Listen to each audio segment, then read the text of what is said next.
Oh, yes, indeed. Who is here today for just some impeccable vibes, where we read dramatic stories online so we can tickle that little drama fancy without diving too deep into drama in our own lives, which is very stressful, while also judging people anonymously so we can feel superior about ourselves. Isn't that just beautiful? How was the gaycation? The gaycation was great.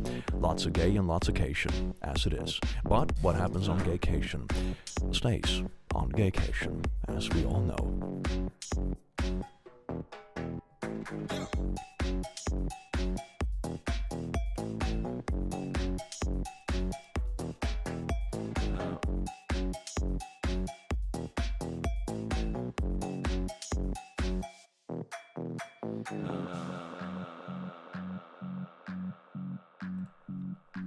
Click, I've been watching your old Reddit videos. How have you always been funny?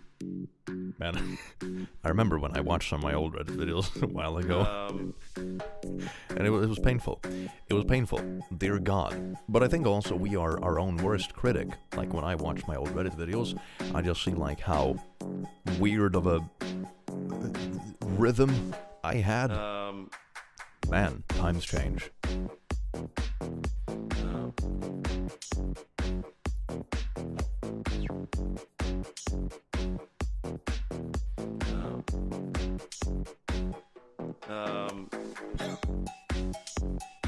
Solution, watch your future videos.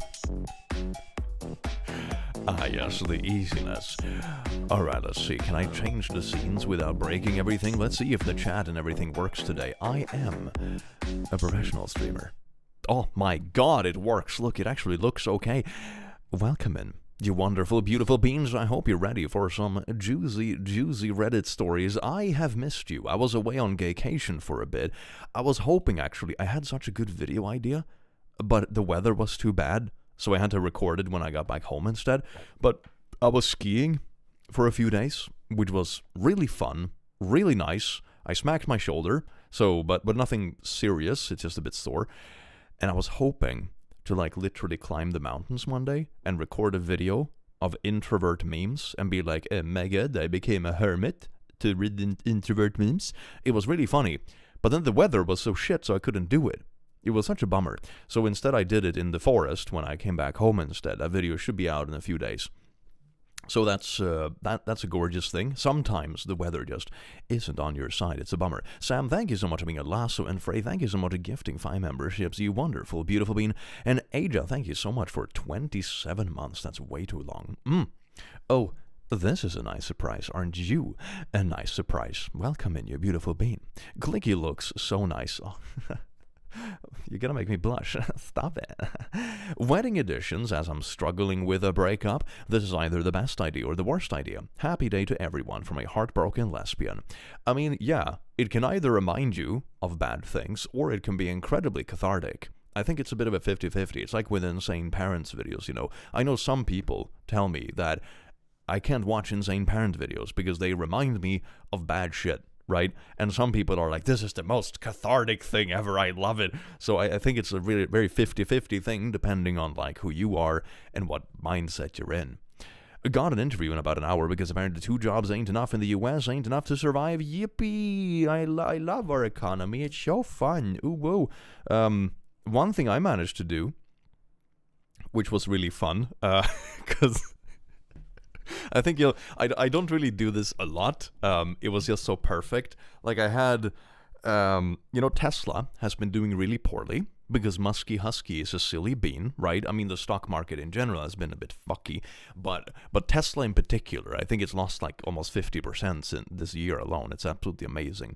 So what I did the other day, because, of course, doing profit on silly people doing dumb things is very satisfying. So I put a little bit of money into not Tesla, I would never own Tesla stock, yuck, but into a bear certificate. And what that means is that it moves opposite of the stock. So if you think a stock is going to go down, you can buy it, and then that goes up. So I did that on a day that Tesla dropped like 6%, and it like doubled in value. That felt good. It wasn't like any kind of huge amount of money. Should have put all my life savings into that, would have been rich by now. But no, don't do that. It's basically gambling. But it was really satisfying. It was very satisfying. Oh, yes, indeed. I just figured I would share that story. We need a new clicky kitty. Yeah, you've been saying that. Thank you so much for the 50, a beautiful bean. Samantha, thank you so much for the 50. That's way too generous. Had a dream. I was in a park, and you stopped to say hi to my doggo, but you were wearing glasses. Do you wear glasses or contacts? I don't. Only when I want to look really smart. But then I can't read, so I suppose it sort of cancels out, doesn't it? The U.S. legal system fighting back, yay. Is it? Oh, well, we'll see. Tesla has been... What? I don't even understand what that means. People are getting ads? That's good for me. I'll use it to buy pineapple pizza. Hell yes. Making a D&D character while watching your stream? Absolutely. Oh, I love D&D. I need to get my friends together to play D&D again soon. Last adventure was absolute chaos. Hello, little beautiful beans. I am sick, but this makes me feel better. Thank you, Click. Welcome in. I do hope you feel better soon. Tesla, this was the car. Oof. Can I get... I don't have that soundboard. Can I get an oof soundboard? Oof! How many cats do you own? Just one. Well, it's not even my cat. It's like the family cat. We passed him around a bit because he has diabetes. So it's difficult to take care of him 24/7. So sometimes he's with my parents. Sometimes he's with me. Sometimes he's with my grandma, and so on and so forth. We pass him around a bit because as soon as you're doing anything else, it's hard because he needs, 2 insulin shots a day. So as soon as you're like away more than 8 hours or whatever, it's going to be difficult. 1 cat, rookie numbers. To be fair, he is the size of 4 average cats, okay? So he counts as 4 cats. His poops are the size of 4 cats too. We literally have 2 litter boxes because he fills them up so fast, okay? That's the size of this cat, all right? When I bring him in the car, and I have this little cage for him, the typical cat cage. He looks like what's Kassler in English? What's that? Oh, it's literally Kassler. Okay, you know Kassler in English, right? Like the little pile of meat in a net. That's what he looks like in his cat cage. Because he's so big, that's what, and there's hair poking out everywhere. Do you like Kassler? Well, especially when it's my cat. Free Swedish lesson, Voje Kassler, Kassler, oh my god, the same word apparently. He goes on gaycation. Simba goes on gaycation a lot. Do you like Kassler? Oh my god, Kassler stream then? Everyone likes to be the Kassler. What is Kassler? Like meatloaf? No, it's like, what is it? Like smoked pork, isn't it? That's basically what it is. It's a big piece of smoked pork. Hi, hope you're having a nice day. It's way better now that you're here. Welcome in. Yes. Hello from Serbia, Click. I love your videos so much. That is so sweet. Welcome in. It's like a cheat code. It is. Yes, indeed. You reading my chat about making a D&D character has made my whole month. Oh my god. What is your favorite D&D race? Not to be racist, but I think one of the characters I enjoyed, 2 of my favorite characters of all time, okay? Maybe it doesn't have that much to do with race, honestly, because we're not racist. I mean, yeah, we totally are, but Okay, anyway, so, but, yeah, that's the best thing ever, isn't it? Like, I'm not racist, but insert the most racist fucking statement ever. Anyway, so one character I really enjoyed playing a lot was a halfling swashbuckler, which imagine like a Jack Sparrow looking ass, but he's like, this tall and round like a meatball. He was really fun to play. Another character I played was a fighter dragonborn who I named Gandalf the Hard. Because he was a tough warrior, okay? So he was Gandalf the Hard. Don't worry about it. It's fine. Humans are a species. No. Melhall, thank you. Oh, if we're speciest, is that worse? Melhall, thank you so much for being a lass. You beautiful being. Hard like scales, yes. Like fists, Man, I'm so hard. On my fists. My massive Maine Coon mix, Nibbler, loves watching. That's so sweet. Make sure to give him a little bit of a head scritch. In the ER with a GI issue while 12 weeks preggo. No one has let me eat in 2 days while they debate what amount of radiation is safe for baby, as though not eating isn't hurting them, but at least I have click. That sounds awful. I'm surprised they're not giving you like some nutritious like drippy droppies or something at least, Plug it up to the veins, just like a smoothie to the veins or whatever. I hope it goes well. That sounds awful. Oh boy, you and my brother would really love to play D&D together. He has a dwarf posh wizard who loves casting firebolts and has a giant aunt as a pet. Oh, that's amazing. I cast constant inconveniences. I cast constant explosive diarrhea. Nutritious drippy droppies. I'm not a doctor, okay? I use words as descriptors. Everyone knows what nutritious drippy droppies mean in a hospital context, okay? It's like an IV, but the one with more shit in it, right? Nutritious drippy droppies. That's the thing, right? Yeah? That's the thing. Hi, Click. Had a weird situation yesterday. I'm still processing. Your streams make my day. I janked a drowning child out of a local pool. Yay, good deed. But oof, frick, that was close. Nobody saw it. Elf12, that's such a good deed. I mean, the kid definitely saw it. Thank you so much for the 10. Or it's like that kind of thing, where it's like, does the good deed cancel out the bad? And then your advisor or priest or whatever is like, no, the good deed is still good. It's like, okay, I saved a child from drowning in the pool. Oh, that's so good, my son. I kicked him in. Oh! Whoops! I've been having a rough week, so your stream is making my week better. Yes, indeed. Welcoming you. I mean, not yes to the bad week, but yes to stream. Shite goes out. Click. You don't want it in the IV. You don't want poo in your IV? My god. Beta doesn't like poo IVs. Oh my god, cut out the middleman. You poo out poo anyway. Might as well get poo in. Migraine. I'm having a lot of issue with my... Oh, that's a bummer. My dad even ended up in the hospital for stress. Oh, that's so sad. I do hope he feels better soon. Thank you so much for the 50. Yeah, stress can be really nasty, especially at that age. That can be kind of dangerous. Make sure he is getting the rest he deserves. Thank you so much. I do hope you have a nice day. Click has such a nice voice. Oh, thank you. People are just making me blush all the time. This is beautiful. I should stream more often. It's basically just getting compliments for free. This is amazing. I would really like to understand what the 3 L words you see in the beginning of each video and what they mean. Thank you. Lari, lasses, and lassos. So Lari is lad, which is dude. Lass is girl. And lasso is like a gender neutral between the two. That's what it is. What gender is lasso? A rope gender.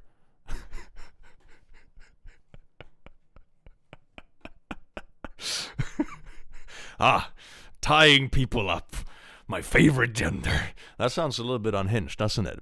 I love things that are unhinged. We're in a massive windstorm in Arkansas, so Click is keeping me distracted because I'm afraid of storms. I hope it works out well. Storms can be either cozy or terrifying. I remember when I was in a lightning storm when I was a kid, and like the house was literally shaking. That made me poo my pants. Lasso 404 gender not found. How many languages can you speak? Like, well? I was a 3. You know what's so funny? Always when I spend time in my, like, creator friend circles or whatever, I always feel like the linguist. sparkle emojis, right? It's like, my god, I speak Swedish and English. It's like you speak one more language than English and you're treated like a fucking god. And I also speak some German, you know? It's like, wow, 3 languages.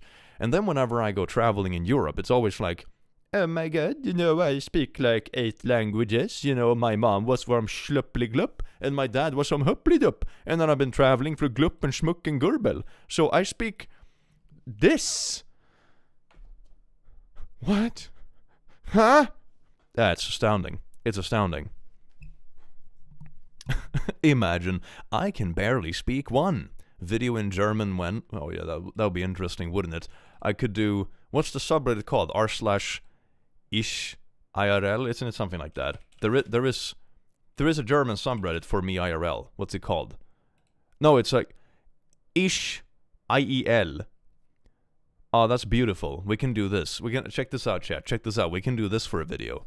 Here we go. Look at this. 50 Jahre alte explodiere mit Frau und Kinder im Profilbild auf dem Weg. This is gonna be great, isn't it? Niemand. Mädchen in der Schule. Yeah, I can do this. This is great. This is great. So for the people that don't speak German, this is like nobody. Girls in school, and it's like, you know, the colors and the little hearts above the eyes and stuff and the poops, you know. Yay, relatable. It's me IRL. Lange Wimpern, Männer, Frauen. Ich, oh Gott, mein Gott. Ich, ihr, Sebastian kriegt in Insecurities wegen unrealistischen Schönheitsidealen im TV. Oh, this is great. Man, this is great. So, Sebastian, which is this horse, is being insecure about beauty standards on TV while watching My Little Pony. Oh, that's great. Okay. Anyway, so this isn't what we were gonna do here today. Okay, we're not reading about horse beauty standards, all right? I used to be fluent in German and sign language, but you know what they say, you don't use, you lose. Yeah, that's very true. One of the best ways to learn a language is to use it. Like, you need to use it IRL. Or IL, as they say in Le Deutschland. Okay, so anyway, we were gonna do... Why not? Hey, next week, cancel MLP for unrealistic beauty standards. Indeed. Oh nein, jede weg. It's so surreal seeing meme formats in another language, right? It's so weird.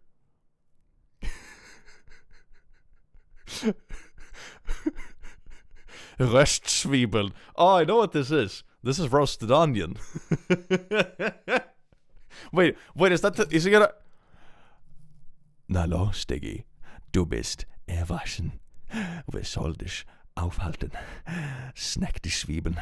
Einfach pur. Ja, Diggi. Very beautiful. Very beautiful. Hi, Click. Love your videos. I love you too. Excellent.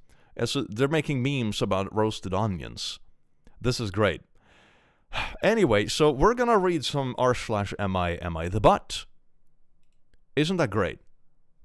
Deutscher theclick. Oh mein Gott. I just came home from donating blood and not watching Click to wind down and relax. Go donate blood if you can. It really helps people. Makes me pass out too. Thank you so much for the 5, you beautiful bean. This reminds me of we Dutch have r/MeRL subreddit too. It throws me off each time even though I'm Dutch. Yeah. I think, do we have something similar in Swedish? Mig I riktiga livet? Ich bin eine kleine. I am a small. Wow, that's almost a sentence. Anyway, so I was gonna read some, like, beautiful... Here's one of the ones I wanted to read. It's some beautiful wedding drama, okay? I love wedding drama. I don't love to experience it, okay? But it's really satisfying to read about. It's very satisfying to read about.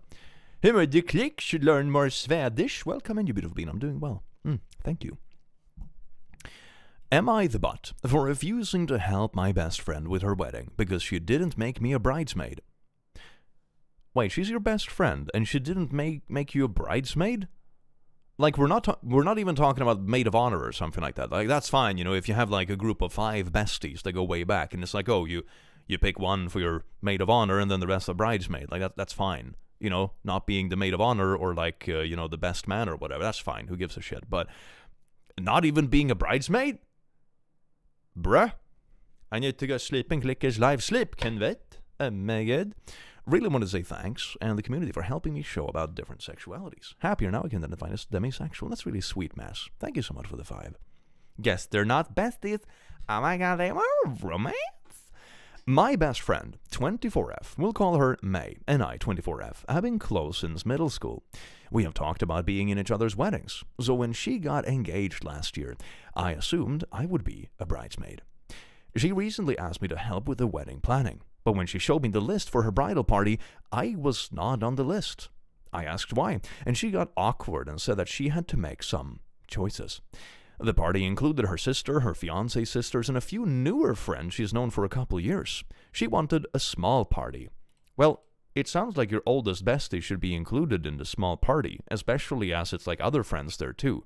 Like, I totally get it if it's only like core family stuff, you know? If it's like, oh, this specific tiny thing is only like parents and siblings and their plus ones. I mean, that would make sense, but when you're actively inviting other friends, that's a weird... Then it doesn't sound like your besties anymore. I'm gonna be honest, that sucks. Blue Paw, thank you so much for the 11 months. She wanted a small party. I didn't want to make it a big deal, though. I congratulated her and figured I would still be a guest. But then she started asking me for a lot of help. Things like dress shopping, DIY decorations, venue hunting, making party favors, etc., etc.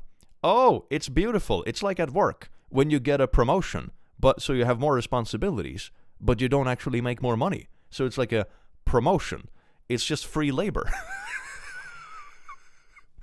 Sounds like the bride wants an aesthetic sparkle emojis wedding, and OP probably doesn't fit that vision. That's also entirely possible. Yeah, man, this is just scummy. Like, it's one thing if you don't want to make, like, a particular friend, like, a maid of honor or whatever, but, like, this is weird. This is weird. It's one thing if it's like, oh, yeah, you know, this wedding is very family-oriented, for example. I mean, sure, it's up to them, but then you also can't expect the friend to step up as if they would be a bridesmaid. You know, this right here, this is bridesmaid shit. Okay? Aesthetics are so cool and people get so weird about them. Yeah, some people like prioritize aesthetics above everything else, where the aesthetic itself just becomes fake anyway. You know, there is no badash to it. A Crusader, thank you so much for being a lasso, you beautiful bean.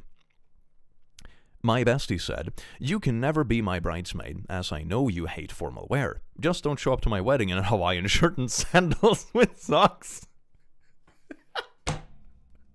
Unless that's the wedding. Wouldn't that be a twist? And you're the only one in a fancy dress, and everyone else is wearing Hawaiian shirts and sandals. What a massive, like, reverse prank. I finally told her, hey, I love you, but I feel weird doing all of this when I'm not even a bridesmaid. She got angry and said that she thought I would still want to be involved because we're best friends.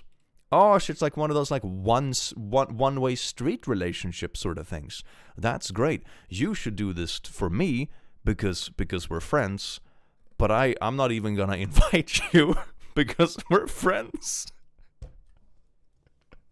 This is the most toxic fucking friendship I've seen in a while. It's the kind of thing where the friendship is just used as an excuse to ask for things without even offering things in return. Like helping with a party you're not even invited to. Bruh. I'm your best friend, but you're not mine. Basically, yeah, that's what this is. It's like you have to treat me like I'm your bestie, but I'm not gonna treat you like you're my bestie. I told her I would still be at the wedding, but I wasn't gonna do all this extra work when she didn't even consider me close enough to be at her bridal party. She wasn't even at the bridal party? Oh, bruh, no. No, oh, man, really? That is so sad. Now she and some of our mutual friends are giving me the cold shoulder. Good riddance, I would say. Saying I'm being petty and making the wedding about me. Yeah, well, then those friends can do the free labor if they're so inclined to do so. Like, you're perfect. You can step in if you like and just steal this wonderful friendship for yourself. Nobody is stopping you.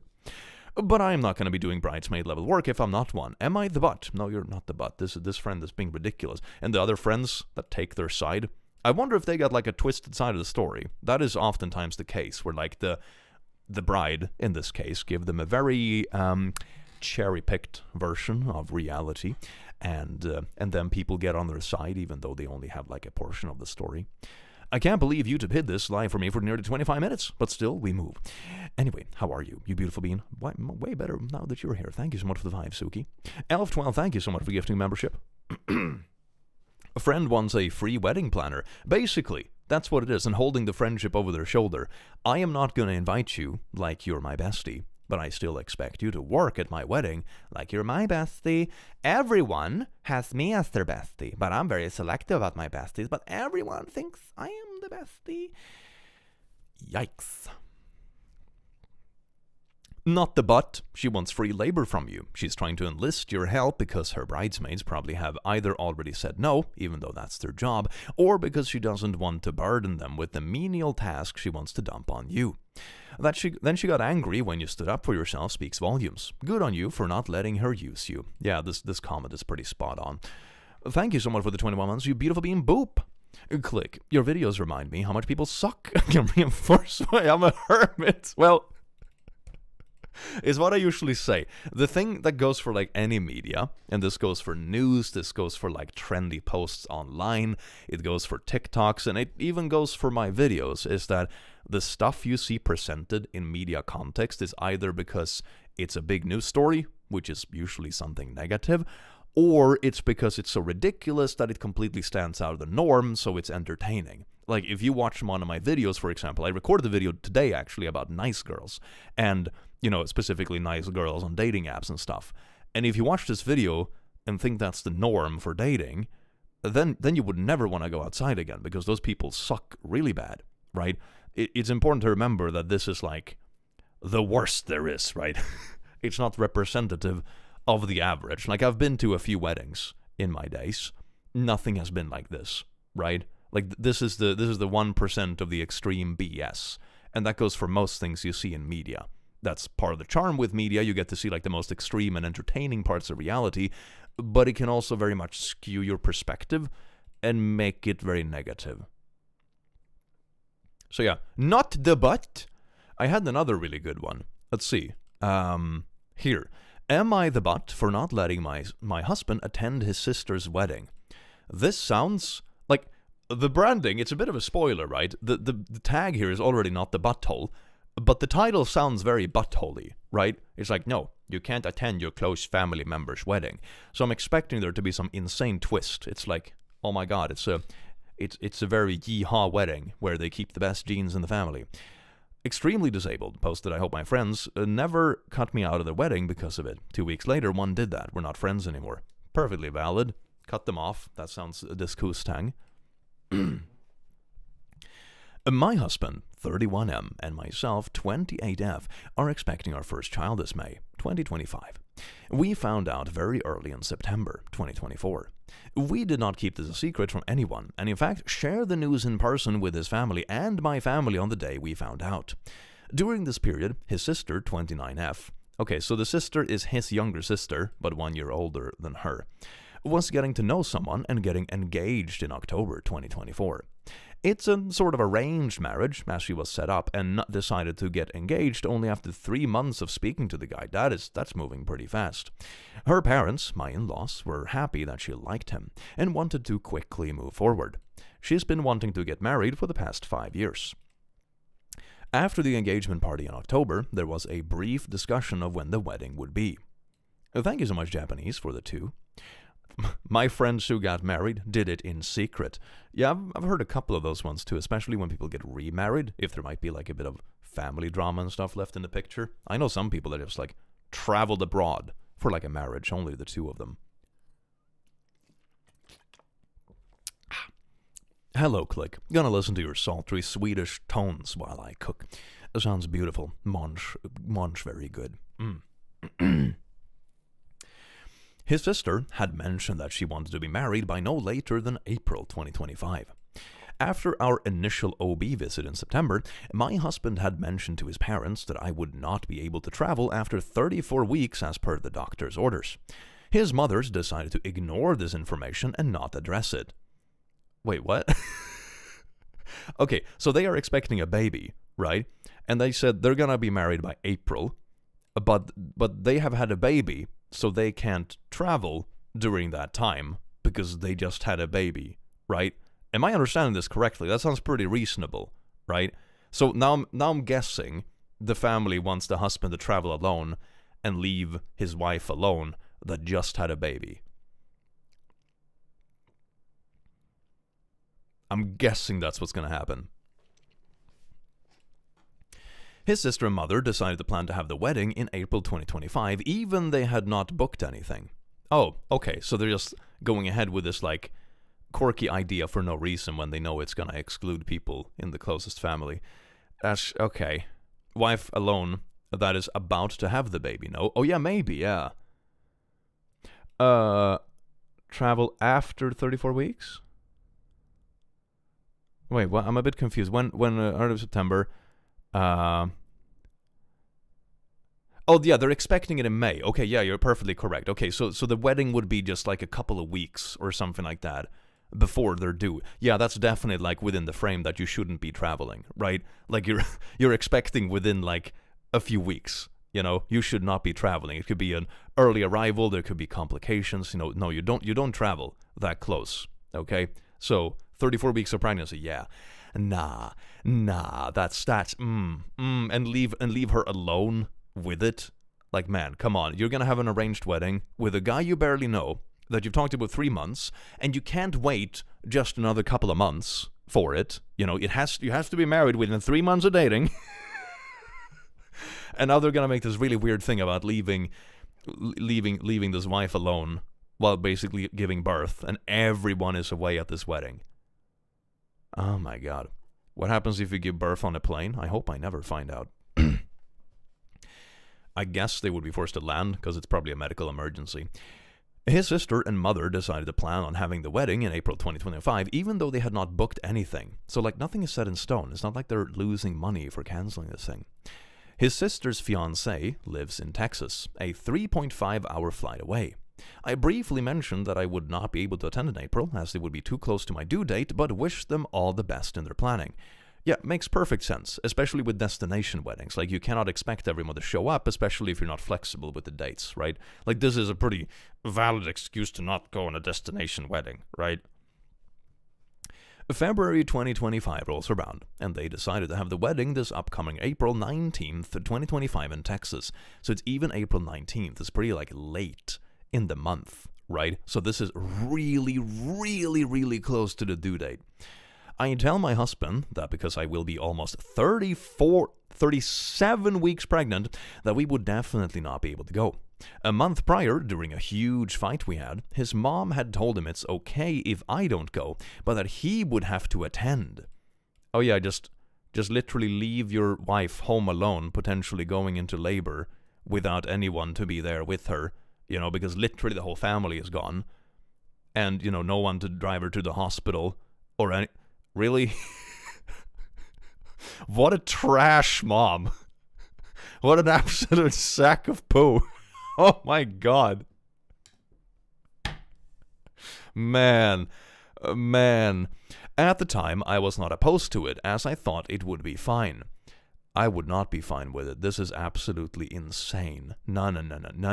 Like, the thing is that, okay, you could argue that, you know, family first or whatever, but the point is that you have a pregnant wife at home. That is your new core family. That comes first, not to mention, like, you know, the potential medical emergencies that comes along with a heckin' pregnancy and delivering it, and just being there for your partner. And maybe even if everything is, like, super smooth and nice, I don't know, maybe you kind of want to be home for, like, when your literal child is born. Seems like a pretty easy priority, I'm gonna be honest. 2 weeks ago, we met with my OB and said I needed, and I decided to ask her for advice while he was also in the room. I asked her for confirmation that it's not a problem if he were to travel during my 37th. She looks at both of us and says, absolutely not. We both stare at her shocked, and she continues to say, "This would be like rolling the dice. I would not recommend it. If something were to happen, I would not be able to slow anything down." Yeah, that's what I mean. Like, it might be a medical emergency that you need to drive her to the hospital. It could also be the fact that, the baby is coming. You can't hold it off like, "Sorry, my husband is traveling. Can we just pause it? Water breaks and everything. Can we pause it for a few days so we can come back home hungover from this damn wedding?" Nah, come on. He unenthusiastically agrees and says it's messed up that they picked a date knowing we most likely would not be able to attend. Okay, so the husband seems to be sort of on her side, at least, if I'm reading this correctly. That's a good start. It's now almost April, and he just told his mother that we will both for sure not be able to attend. Good. My husband and in-laws have a huge fight, and he explains the situation, so his dad threatens that he wouldn't attend either if he is not at the wedding. Okay, so does that mean the dad is on... That means the dad is against the husband and the pregnant wife, right? Because it's like... He's like, I'll blow up the wedding too if you don't make it. Or is he taking their side? You know what's worse than missing a wedding? Dying in Texas because you're going to labor and have complications, which is a death sentence in Texas. Yay! Yippee! Isn't that beautiful? I just crossed my legs. Thank you for the 10. No, he isn't, I think. Yeah, I think he's like causing a scene, right? He's like threatens he wouldn't attend either if he is not at the wedding. So he is trying to guilt trip the son, like, I won't come either, and make it even worse if you're not abandoning your wife, I guess. So, that's how I read into it, at least. I don't budge after he tells me this, and calmly state that he simply cannot attend 2 weeks before my due date, as we're both having this baby together. So am I the butthole for not letting him attend his sister's wedding? Absolutely not. That family sucks ass. Oh my god. And the fact that they can't, like, reconsider the wedding, and the date seems to be decided, like, on a whim anyway. It's, like, really brief into even knowing that husband. They just set the date for, like, whatever reason, and they know that she is, like, within 2 weeks of due. This is, like, so incredibly not the butthole. Oh my god. Not the butthole. Your in-laws really looked at a whole pregnancy timeline and said, "Nah, let's gamble." Like, did they think the baby would just reschedule to be more convenient for them? Your husband is about to become a dad. His priority should be with you. And that's what I mean. Like, the thing is that when you have a wife and a kid, about to have a kid, that's your new core family. That's the thing. Your parents are no longer your core family. That's the thing. You have new responsibilities. Your kid comes before your parents when you have a kid, especially when it's something so silly like, hey, let's be there for my wife when they're literally giving birth and my child is arriving to the world, versus, hey, let's attend my overly complicated sister's wedding because they decided on a complicated date. Like, that, it's not a question. It's not a question. Melody Cat, thank you so much for being a lasso. Not across the country at a wedding where you could literally go into labor any second. His family acting like this is some wild betrayal is crazy. He is missing 1 day. You'd be the one missing your partner while possibly giving birth. Huge difference. Yep. And they also have the flexibility to choose the date. Like, that's also the thing. Even if you wanted to go that route, which I'm not saying it is, because the weight between these situations is so different and the context of relation is so different, but even if you wanted to, like, try to compare them on equal footing, the truth is that you cannot, you can initiate giving birth a bit earlier, so to say, but, you can't really change when you're due, right? A due date is a due date. You can change the date for a wedding, especially when you haven't even booked anything yet, okay? Like that's the thing. You're insisting on having it at this date, which is not changeable. Yeah. They had children. What they don't understand about this. Yeah, that's the wildest part. Like, these are the in-laws, so they've already had kids themselves, but yet they're doubling down with this logic, which is wild. It's like they forgot what it's like to have kids. 34 weeks is a full term. Baby is not a preemie at this point and they do not stop labor, excepting extraordinary situations. This is literally the baby can come at any time window. Exactly, yeah. This is within the window where it's like you don't travel, you don't do anything else. Like this is like it can pop any second. Like you're in standby mode at this time.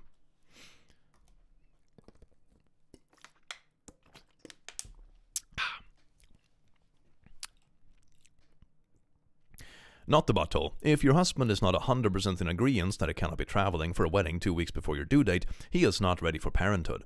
Parenthood is sacrifice. And that's what I mean. It's also because this is your new core family. That comes first. But it's also because they can't choose the due date, and the child didn't choose to be born. They are the priority now, and the safety of the child and the mother, right? So it is a sacrifice, and sometimes you can't make it because kids get sick, or it's complications, or whatever, or literal pregnancies. I don't get dads willing to leave like that. I had to push my husband to go to the store. He wanted to be so close. He was right there the whole time. He even caught his daughter at the delivery. That is so sweet. That's what it's supposed to be. Hell yeah, lady. If they have to go on a plane that can cause someone to go into labor, yeah, that too. That's nice. That's nice. I guess he would be traveling alone, though, as I'm reading into this, which is also blech. He cannot be hours away at a wedding, likely drinking alcohol as most people do, and expect to still make it if you go into labor. This is his family's fault. They knew you were likely due, period, before they picked a date. If they don't like it, that's their problem, not yours. Yeah, that family is insane. That family is insane. Let me get this straight. You are not the one not allowing him to attend this wedding. It's on the doctor's orders. Your husband can make the decision as an adult on what his priority is in life. It's up to him. Yeah, but it's pretty obvious to any sane person what the right choice is. His father can do whatever he wants. He is free to choose. It is not within your husband's interest to consider others' actions. Yeah, what the father is like threatening, like, I won't come either to make it even worse, blah, blah, blah, blah. He's being a child. He's being an absolute child.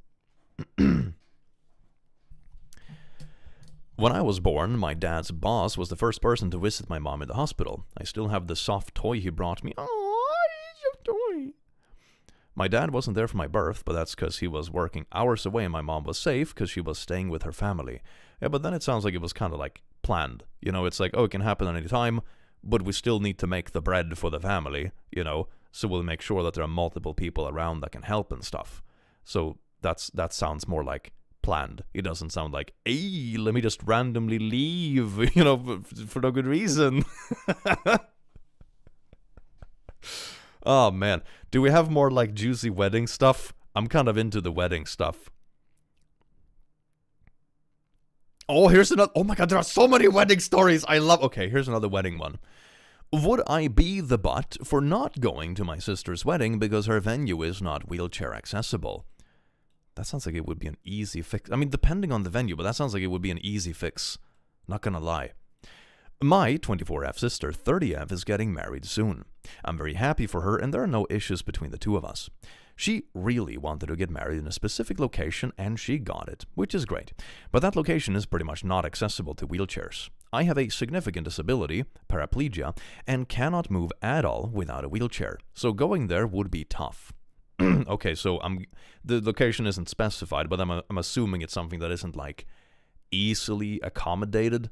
It's not like, you know, putting a couple of boards over a staircase. I'm assuming it's like a really, like, old-fashioned castle or something like that, you know, because I've seen those sort of locations.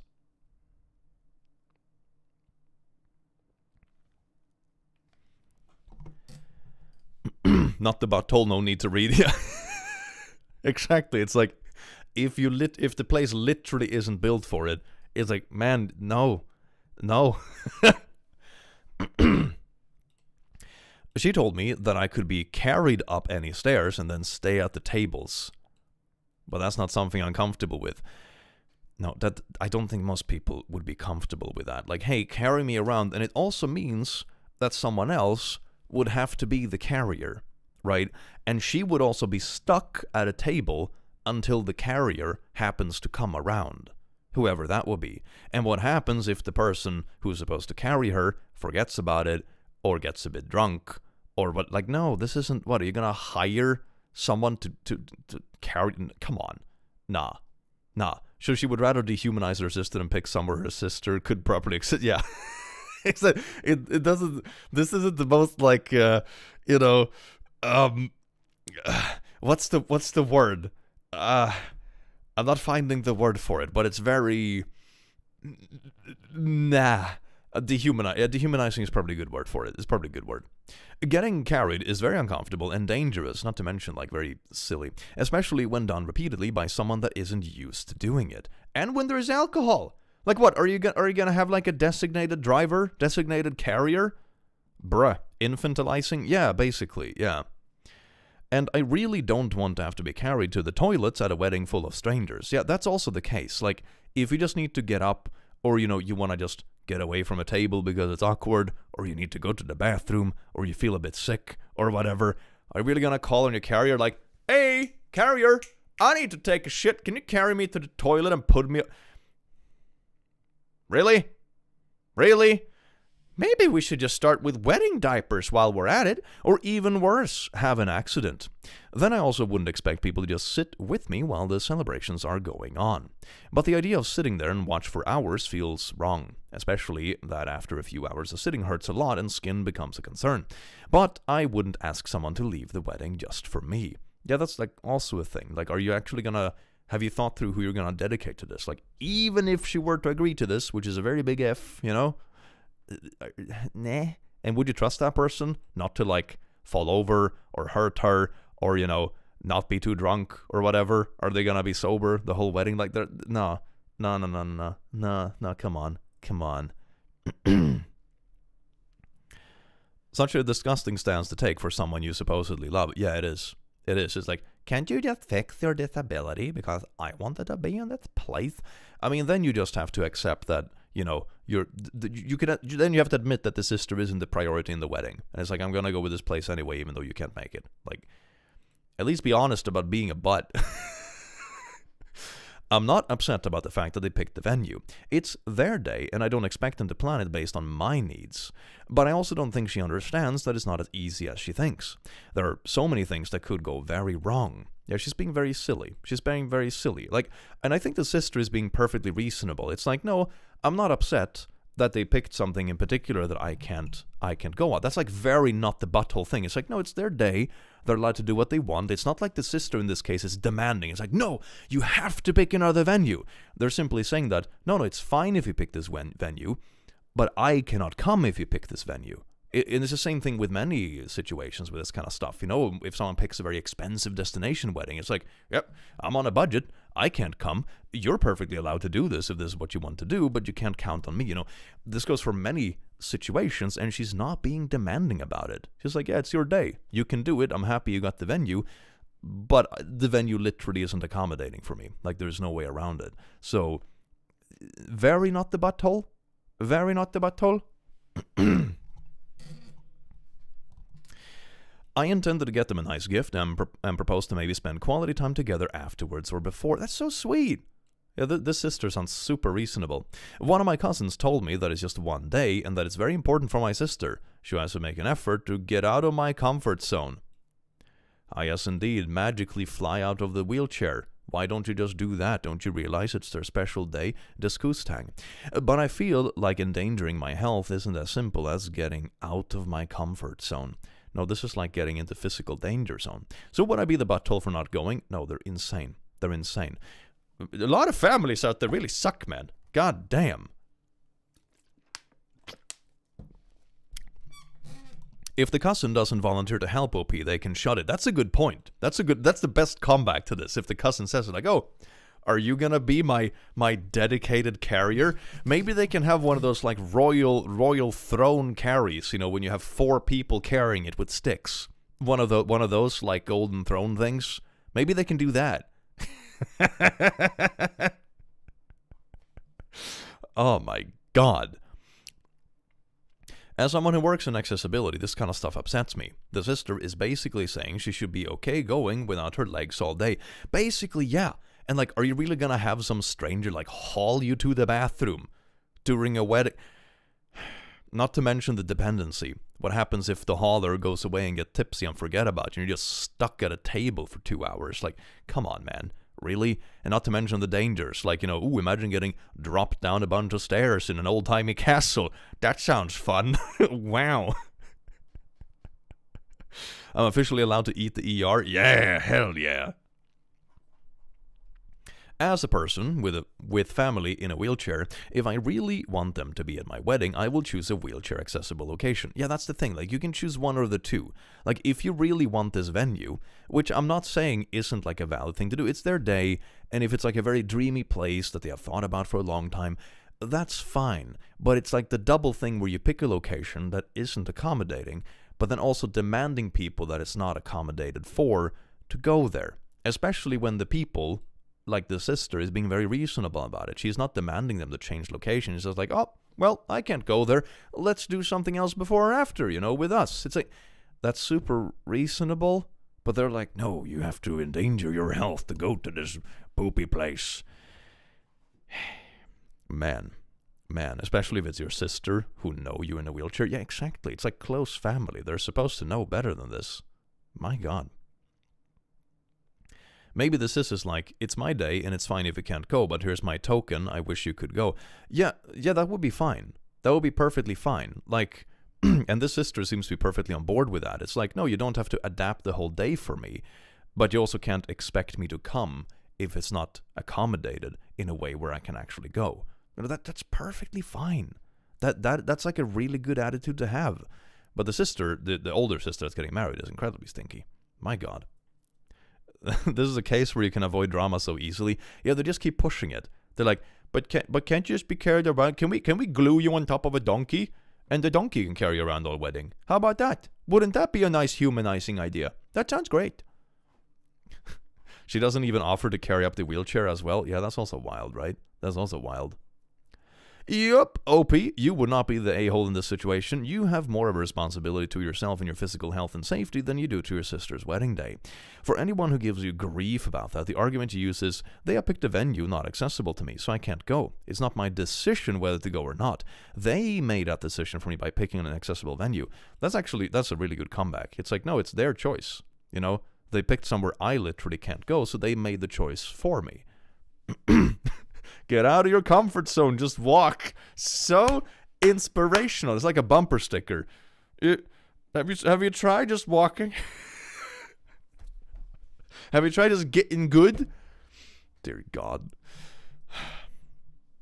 What if there was a fire? No. Then the dedicated carry person would totally wait around and not panic and run outside without them. Don't worry about it. That totally wouldn't happen, right? Right? Have you tried not being disabled? Have you tried that? Why don't you stop being disabled and think about your sister's wedding venue? Ooh, juicy. John, welcome in. Thank you so much for the 20 memberships, you beautiful bean. And Dade Lena, thank you so much for being a member, you beautiful bean. Have you tried essential oils? Have you tried dropping lavender oil on your kneecaps? Maybe that will make other legs grow out. You'll be like a spooter. I just bought my 9th and 10th ESD. Can't wait for the pool demon to come. My collection is growing. That's right, chat. And thank you so much, Raven. That is so sweet. Demon, link in description. Absolutely beautiful. Get it now before it's gone forever. And also in the summer, we're probably going to get pool party ESD with detachable glasses, which I think is pretty cool. You can also wear them yourself. Wow, isn't that a treat? It's really cute. I love it. It's so good. It is so good. Hell yes. I can't stand being carried or lifted. The vertigo makes me literally cry my eyes out and scream. Absolutely valid. Ooh, am I the butthole for telling my autistic brother to quit correcting me? Oh, this must be juicy. Oh, yes. I like this length of text. This is a good Am I the Butthole length, right? It's enough for a couple of twists and turns. My little drama gremlin likes this. Autism activated. No more wedding edition. We'll do a tism in between, and then we'll get back to weddings. Maybe we'll have 2. Am I the butt for telling my autistic brother to quit correcting me? Hi, I'm using an old throwaway account because I'm really unsure how people react and would not like to deal with potentially strong negative reactions for any longer than a few days. Absolutely valid, the internet can be volatile. I'll have this account open for the next few days to answer questions and reply to comments. Hope y'all understand. Anyway, I, 23F, have a bachelor's degree in psychology. Psychology also happens to be my autistic brother's, 14M, special interest. I was visiting my family this past week, and my brother and I have been chatting about interesting psychology things a lot. Skunk, thank you so much for the 5. When are we going to get the biblically accurate emotional manipulative angel plushie? That feels like a Christmas thing, doesn't it? Feels like a Christmas thing. Thank you so much for the 5. However, he likes to use social media as his prime source of information. I mean, it's a good start, as a hobby or whatever, but I certainly wouldn't take my knowledge I've gathered from like Twitter and go ham on someone who has like a degree in it, just saying. Which is fine, as long as you do more research before believing and repeating things. Everything is gaslighting. That's something I've learned from TikTok. You had an argument about dishes with your partner, that's gaslighting and abuse, okay? But he tends to just believe anything he hears without fact-checking, especially if it's something that intrigues him. I'm already getting like a very not the butthole about this kind of thing. This feels like very, TikTok science-y, if I'm gonna be honest. We've seen enough of that kind of stuff on this channel. I think I know exactly where this is going already. Not the butthole from the social media info immediately. Yeah, like, I've had this happen to me so many times when someone is like, but I showed you on TikTok. It's like, okay, did you double check it anywhere else? No? Then shut! So it happened multiple times where he would throw me a fun fact that was false, or he would correct me on something I was telling him about with misinformation. Oh no, he's doing it confidently incorrect. No. No. No. Oh no, my boy. And I would always be super gentle correcting him and reminding him to double check his information. I mean, that's just good. Even if you think you're correct, it's just good to, like, verify it. Even though I did find it quite annoying, I never was harsh with him. But last night at the dinner table, we were talking about the structures of the brain, how psychology and medical things overlap. The conversation was mainly between my mother and I, as she's a doctor and could speak for the medical part of this, while my brother was just tuning in. We were talking about strokes and how it affects the brain. I began explaining to my father about the left and right brain and how they control opposite sides of the body when my brother stopped me to say I was wrong. And it's the opposite way. I once again gently corrected him, but he was insistent that he was correct. I reminded him that I was the one with the degree in this topic, and he dropped it. Later, after dinner, my parents, brother, and I were in the living room watching a movie that was on TV. During one of the commercial breaks, my brother brought up the left and right brain thing again, going on about how I was supposedly incorrect. This is just insufferable, man. This is just insufferable. This doesn't sound like it has anything to do with autism or whatever, at least based on the friends that I have with the tism, so to say. He just sounds insufferable, and doubling down when he's obviously wrong. And if he is so confident about that he's correct, Google it on your damn phone and show them the results. Most of basic facts like this are super easy to double check. We all have a literal internet computer in our pockets. Do that. If you're so confident in it, Google it. This is just like 14-year-old confident Twitter user boy mansplaining. All right? Autism is just mansplaining. Exactly, yeah. No, this isn't autism. I mean, maybe he has autism too, but this isn't it. He's just an overconfident little jerk. I was really just done with the topic and was getting a little tired of being constantly corrected with misinformation. And I do not think I said this in any aggressive or rude way, but my exact words to him were, I would really appreciate it if you quit correcting me when you're incorrect.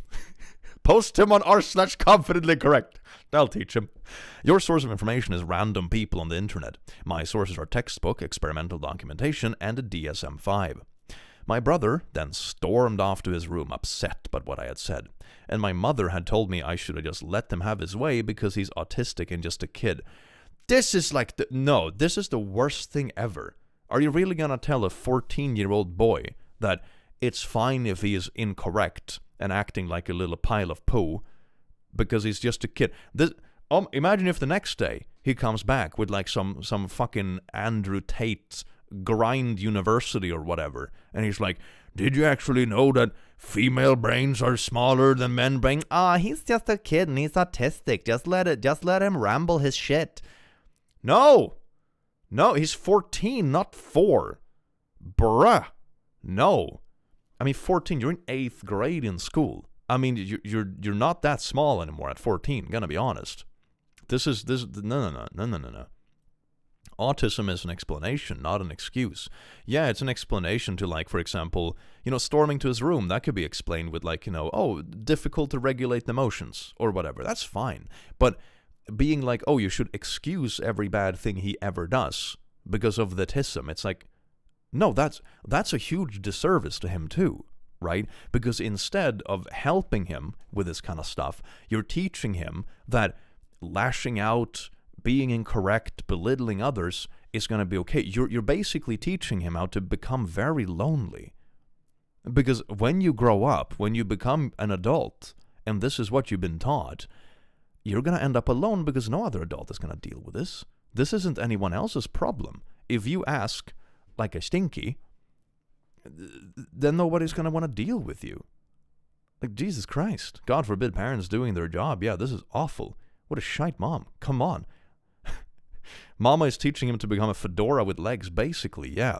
And this is something I've noticed, especially with the internet. I think that it is important to talk about this kind of thing, because I do think, and this isn't like to put blame on anything, it really is not, but I do think there are things online that definitely prey on people. Like, for example, if someone has, for example, difficulties with social things, and they don't have good guidance, I think they are way more likely to be preyed upon by the likes of, red pill bullshit online.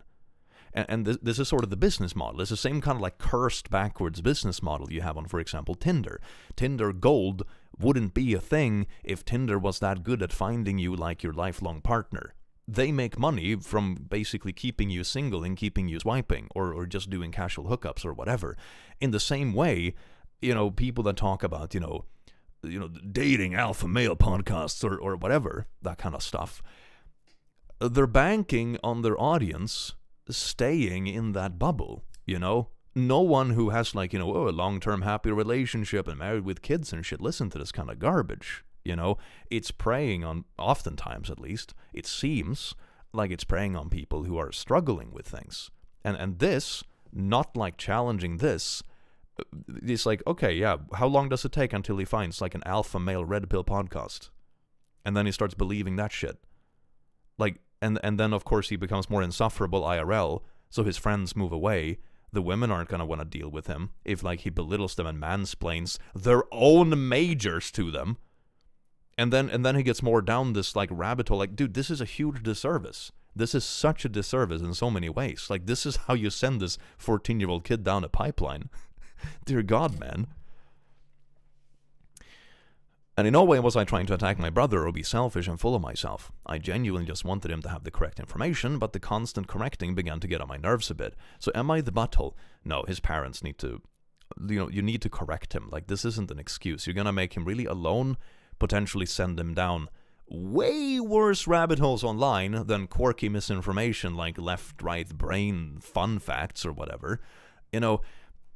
The next thing he finds, the next thing the algorithm shows him might send him down a completely different rabbit hole. And if the thing your mom is telling him is like, hey, never challenge it, even if he comes with like some wild red pill BS, bruh, why don't you just tell him to Google it? It's so easily disproven. That's what I said. If you're this confident that someone else is wrong, just like pop it on your phone.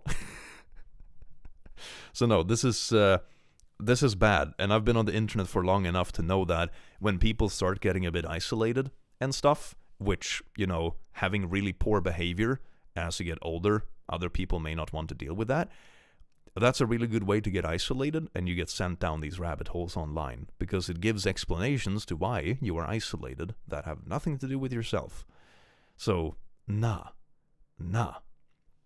Our son has ADHD. He's allowed to walk away when overwhelmed, no questions asked, no words needed. That sounds pretty healthy, and that's what I'm saying. Like, the autistic way is perfectly reasonable. Like, for example, when did he say, when he like went to his room, for example, it's like, yeah, that can be perfectly reasonable. Like, he felt emotionally overwhelmed, and instead of like causing a scene or like lashing out or something, he went to his room to cool off. Perfectly reasonable. I don't think there's anything wrong with that. But this whole thing his mother is doing is like such a disservice. He's going to end up alone. He's going to end up with people around him that don't want to deal with this. And potentially, if he keeps scrolling these kind of things online, the next rabbit hole he goes down might not be such a quirky one, you know?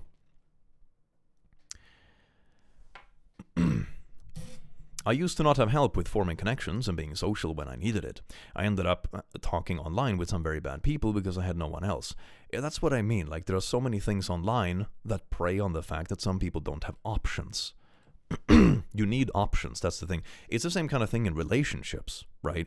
Like, one thing that I have seen in people I know is like, take for example, it's a very controversial topic online. It's something like age gaps, for example, in relationships. I have seen age gap relationships work out, and I have seen them not work out. And one of the biggest aspects in those sort of relationships, when it works versus when it becomes really bad and controlling and nasty, is if both people are independent enough by the time they meet. For example, I have known people who have met older partners who turned out to be absolutely awful and controlled every aspect of their life, right? And I remember, for example, back in the day, I dated someone that was way older than me. I think I was 21 or something like that, and they were like 30. But it wasn't a problem.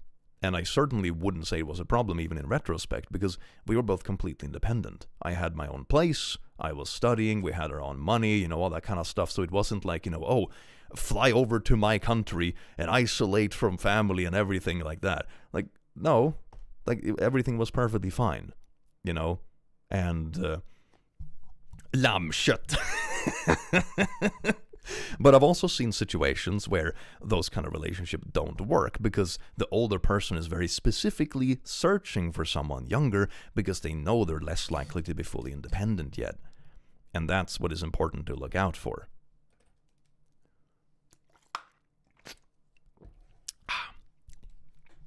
So that's a bit about relationship dependencies that I have at least observed in my days. It's important to be independent before getting into it. In the same way, it's important to be independent and have your own healthy life, because that's when you don't get sent down these weird online rabbit holes, because you can tell that, like, no, this doesn't add up with reality. You know, when I see, for example, these kind of wild takes online about dating, like, oh, if you're a man who is below 6 feet, it's literally over. It's like, okay, yeah, there's definitely a correlation bias in beauty standards when it comes to height in men. But it's not black and white either. And like, go down the street and you'll see couples of all kind of shapes and sizes, man.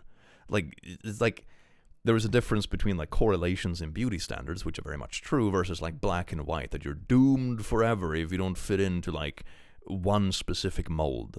And that's what I think the online world gets wrong. It's okay to acknowledge that there is like a correlator for example, conventional attractive traits that we appreciate as a society for whatever reason, versus you're screwed on a black and white level. It's like, no, nah. It only matters that you're in the same stage of life. Yeah, that's the main thing. And some people are in different stages of life at different times as well. Random question. Have you read The Island of Mordeaux? Animal Farm, 1984. Those two I've read. Not the first one, though. But it's been a while. I read them ages ago. There's a 6-year age gap in my relationship, but we got together in our 30s, so it never mattered. I mean, 30 plus, then like, yeah, then... then everything, then you're just like adult, like, it's like, eh. I once dated a goddess, and there was a massive age gap there. I once... it's gonna be like, this fucking... Twitter anime shits where it's like, I know she looks 10, but I promise she's a 9,000-year-old vampire. Like, bruh. Dear God. 2 legs bad, 4 legs good. What's 123,000 years between friends? Yeah, I always found Twilight to be really funny in that aspect. It's like, imagine you're like a 200-year-old vampire, but you decide to spend time with 16-year-olds. Jesus Christ. Like, I don't even give a shit about the creepiness aspect. That must be so boring. Haven't you been through like high school drama? Like literally 150 times by now. Like how many times can it be fun to go through high school? Bruh. Oh my God.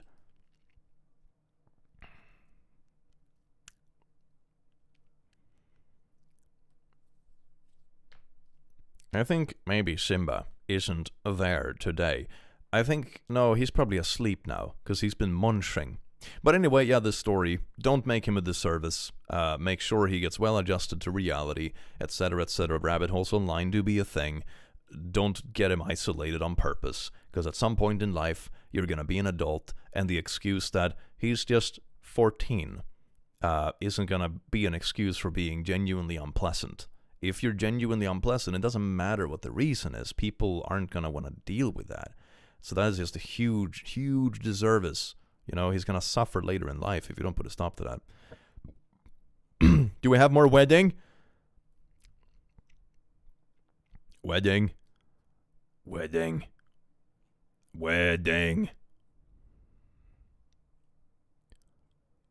Ooh, baby. I feel like with age gap, society puts relations heavily even if there's only a year or two apart. I don't know if this is coming off as the right way of saying it. Society puts regulations heavily. You mean like when... I think it's also like a very American thing, if I'm gonna be honest. Are you talking about like like Adam and Eve stuff? Like when people are literally in high school and one person is 18 and one is 17? That's like a non-issue anywhere else. No one gives a shit. It's like you're literally in the same class. I think it's only chronically online Americans that give a shit about that because it's ridiculous. Clicky, when is the marriage live stream? Ooh, I should dress up Simba in a marriage dress. That's absolutely amazing. Romeo and Juliet. Oh, sorry, yeah, Romeo. I don't know why I said Adam and Eve. Yeah, Romeo and Juliet. Yeah, that's the thing. Which is the thing I only know through the internet. But whenever I see it come up, it's like, I remember there was this story a little while ago where a bunch of like 18-year-olds baited a 20-year-old because the 20-year-old matched with an 18-year-old, God forbid, on Tinder and went to meet up for a date, and they like attacked him because they were like pedo hunting. And it's like, dude, you're 20 and 18. Are you serious? Is it Bruh.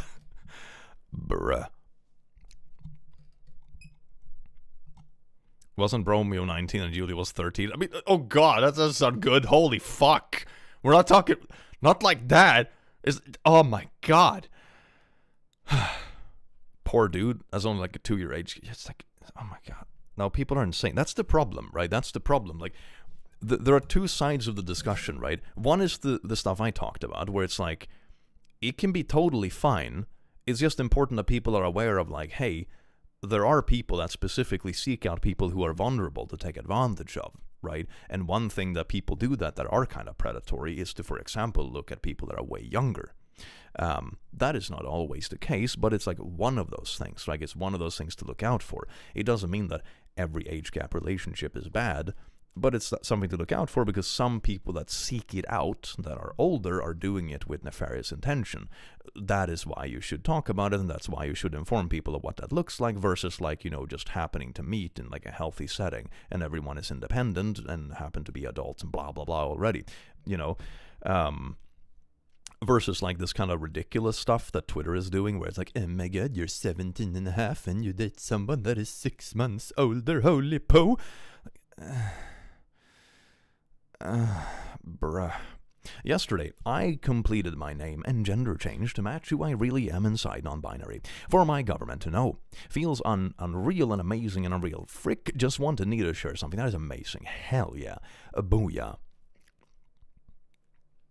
Should look into the situation with Elvis and Priscilla. She talks about how she realized she was groomed and he abused her. Yeah, that is like a classic story. That's really like, yeah, not good.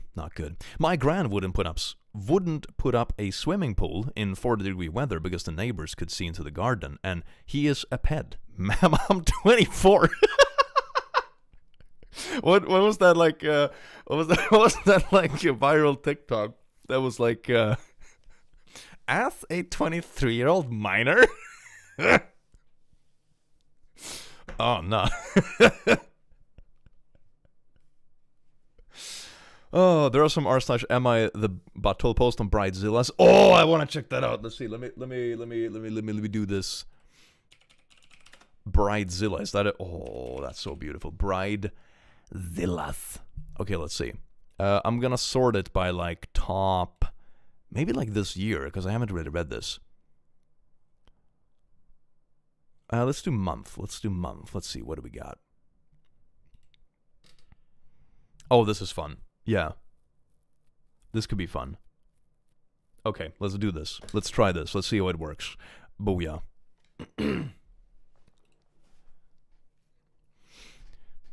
Yeehaw, Bridezilla wanted a refund from all vendor services months after the wedding. I'm currently finishing up a commission for hand-painting wedding signs for a friend of a friend. Should I read it with that accent? So far, the bride has been super lovely and very understanding of some issues faced along the way. As a background, I'm really good at what I do, but not a trained professional. I'm very open and honest with this. I also suffer from nerve damage in my upper back, neck, and left shoulder. Plus, frequently get RSI. So, small, tiny text in print-style font can be difficult to accomplish. Something I'm also honest about. If you want print-style text, it will not be 100% perfect and look like it's been printed. Anyway, a few years ago, I was commissioned by a coworker to paint 2 large signs for their daughter's wedding. She wanted to print only text. I explained I wouldn't be 100% perfect, but she said she was fine with it, that it was a handmade feeling. About 35 hours later, and a lot of physical pain, the signs are completed. She's happy with them, gushing over them when I delivered them in person. The signs were completed, delivered and paid for, $200 including canvases and paint, with 2 months left to the wedding. The big day comes and goes. I see photos from my coworkers. The signs looked beautiful, as did the whole day. About 6 weeks later, I get a message from the new bride, stating that she had noticed imperfections in the signs. Some of the letters were slightly uneven, or bigger than others. She agreed it wasn't too noticeable, but others had apparently commented on it. She was requesting a partial refund of $100. So I explained that to give her a refund meant I would only be paid $30 for my work. $30 for 35 hours of work and physical pain. She had 2 months to tell me she was unhappy, but didn't. That she herself loved the signs. Sounds like she's just trying to get some free money in retrospect. Beautiful. I also reminded her of our earlier communication. Because of the style of the font she chose, it would not be perfect, and she was aware of this. I also denied her refund. She blocked me, and I thought that was it. Until a few days later, when I received a notification from my bank. She had requested a chargeback.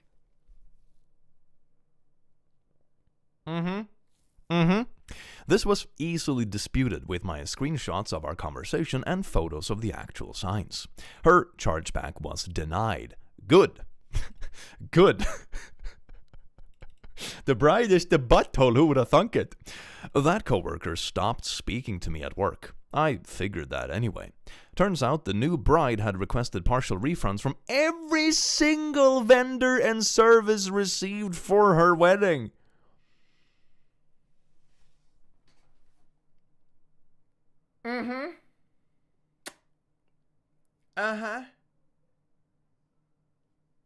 Bruh.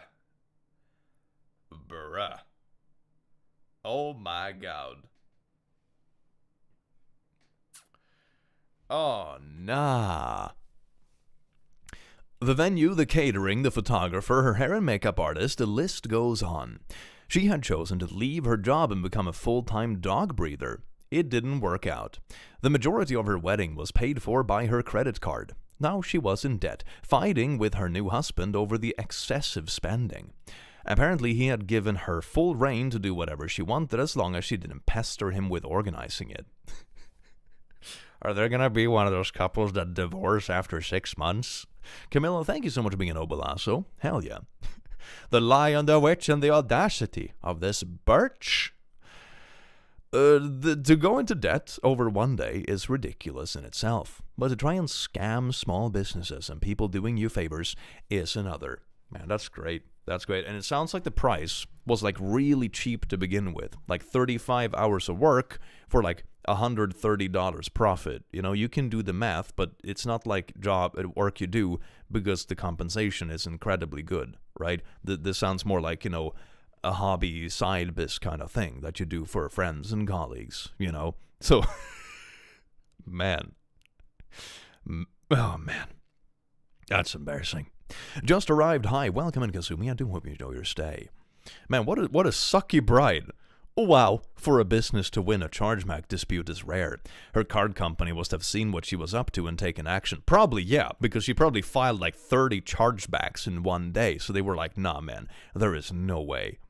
She's a Zilla and needs to get a jobby job to pay off all her debts before it ruins her new marriage. I'm not a business, though. Literally just someone who paints. Yeah, it's like what I said, is very, very, very low pay.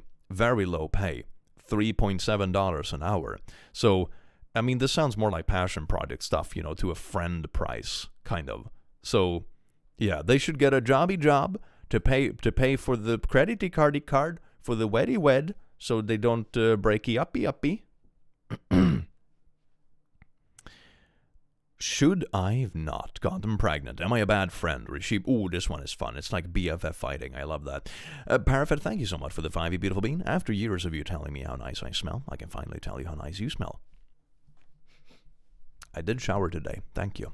Raven, thank you so much for the 24 months. Oh my god, 2 years of membership. Hell yeah, that is so long. Thank you. Am I a bad friend, or is she a bridezilla?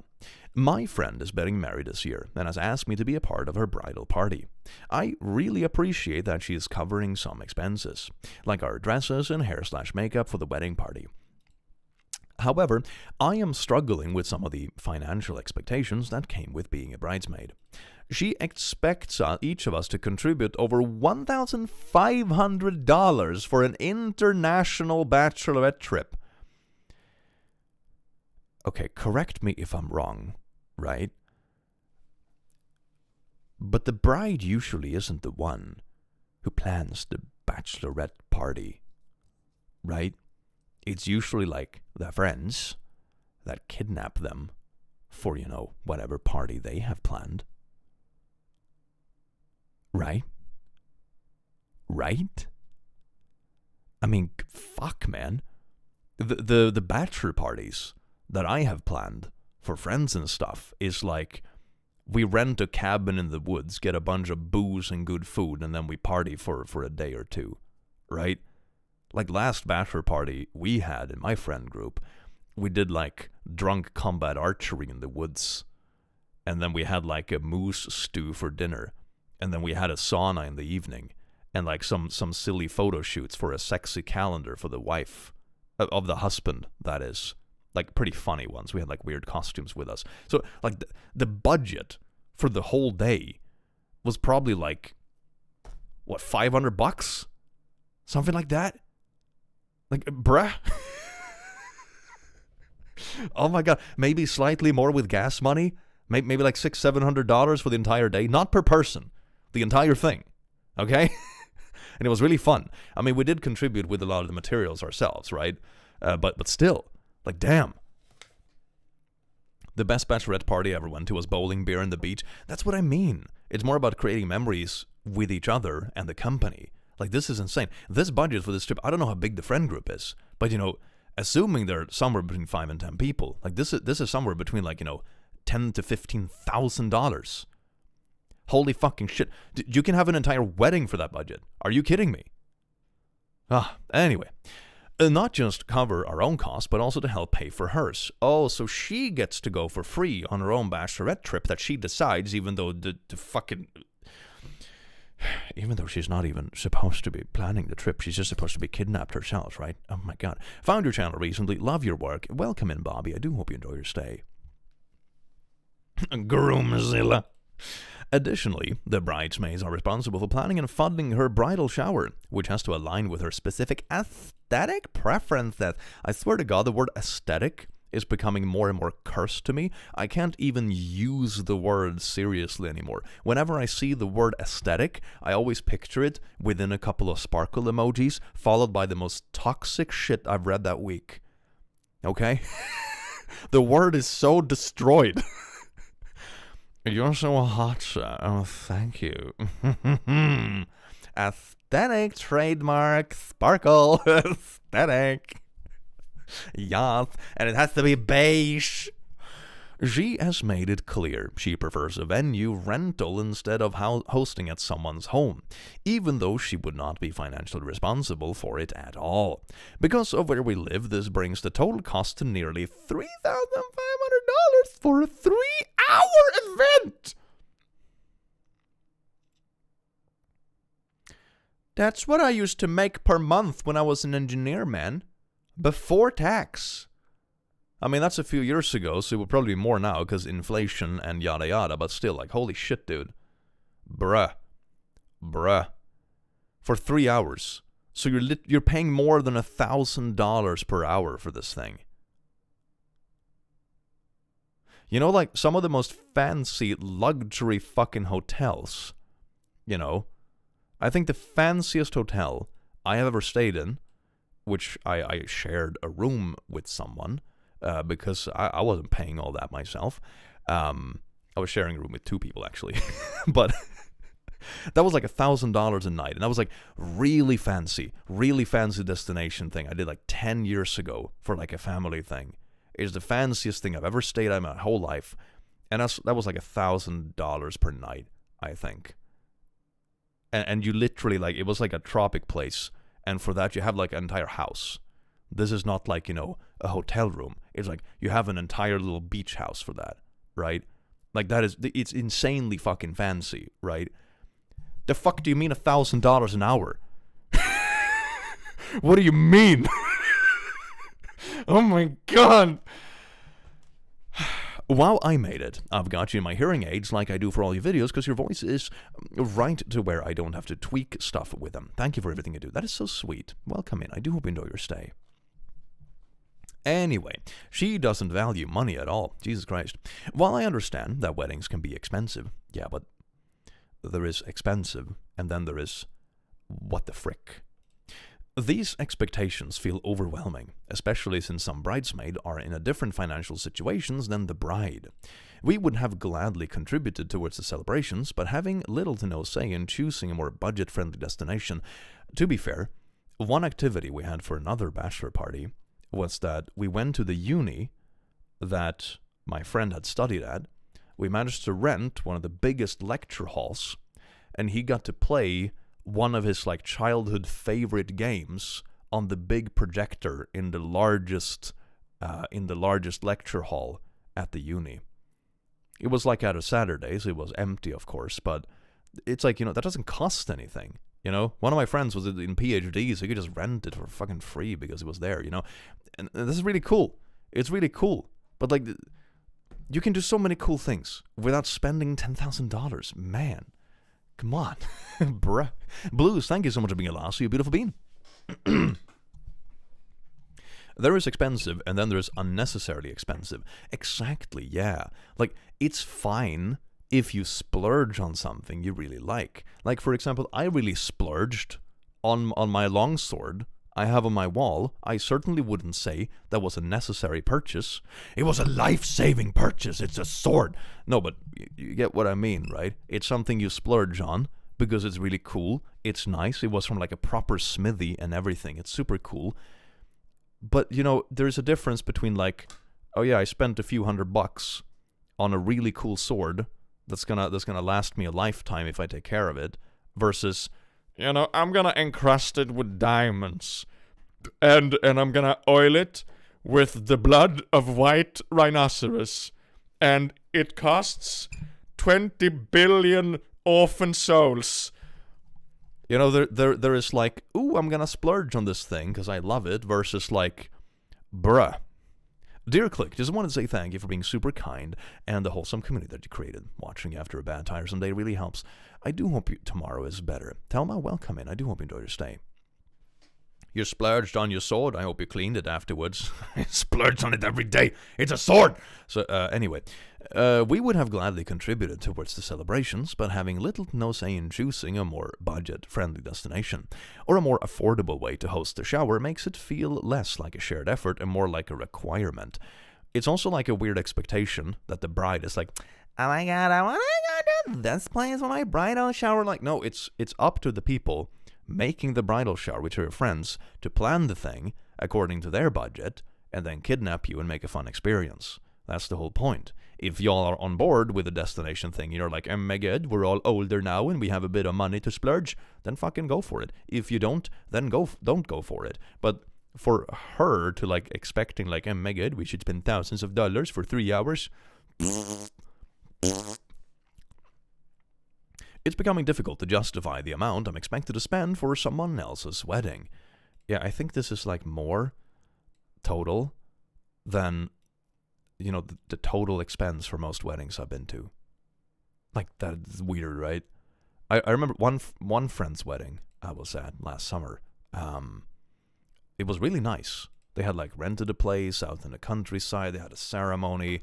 They had half their family is French, so they brought a shitload of wine and stuff. So they also got like some help from family and that sort of stuff. But the whole wedding ended up costing like nothing. Cost like nothing. It was like a bit of catering food. That was it. 3,500 feels like at least a week. Bruh, when my partner and I went to Rome, you know, there and return tickets, plus like 6 days in a pretty nice hotel, I don't think the whole trip costed this much. I'm gonna be honest. I don't think the whole thing costed this much. The plane tickets were like a few $100s because it's a very short flight from here, and the hotel was like $200 a night, $300 a night, something like that. Like the fuck. This is an entire vacation for 2 people. Easy, man.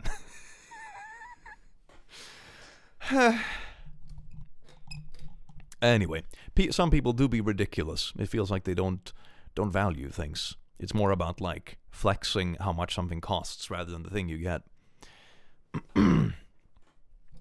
I went backpacking in Europe for 18 days on $1,800. Yeah, exactly. It's like, damn, like this amount of money for what you're getting is nuts. Like, don't get me wrong, traveling in general is expensive, but there is expensive, and then there's like, why are you even spending this expensive?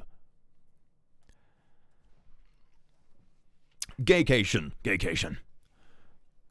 Day pass is $600 on a luxury hotel, food incorporated. Yeah, $600 luxury hotel. Yeah, so you could get like what 6 days of that for the same. Oh my god. Oh. Click is your partner's partner, single, respectfully. Oh my, asking the intriguing questions. You should spend that on gaycation, not wedding. Indeed. Don't let the gaycation break. You will be broken by the gaycation if you don't embrace the gaycation. It's all about the gaycation. Let's see. Here is my Bridezilla moment. Ooh, this is fun. This is like from the POV of the main person. Hell yeah. Here is my Bridezilla moment. Guys, I tried. I really didn't want to be the one. But the wedding is 7 months away and I finally cracked. Been engaged since 2023. Disclaimer, didn't say anything in the moment, mostly because I love and respect this person. Really didn't want to believe this would ever be an issue. My fiancé is more upset over this than I am, if you can believe it. This is a bit of a build-up. This is going to be juicy. One of my cherished guests is my godmother, a highly intelligent, respectful 70-year-old, retired, but is still sometimes asked to work cases out of reputation and accepts out of passion. Attorney and true lady. At lunch the other day, after being complimented by me on her recent weight loss, we were discussing her journey, she casually mentioned that she is planning to wear a white dress. With white accessories. Describing it in detail.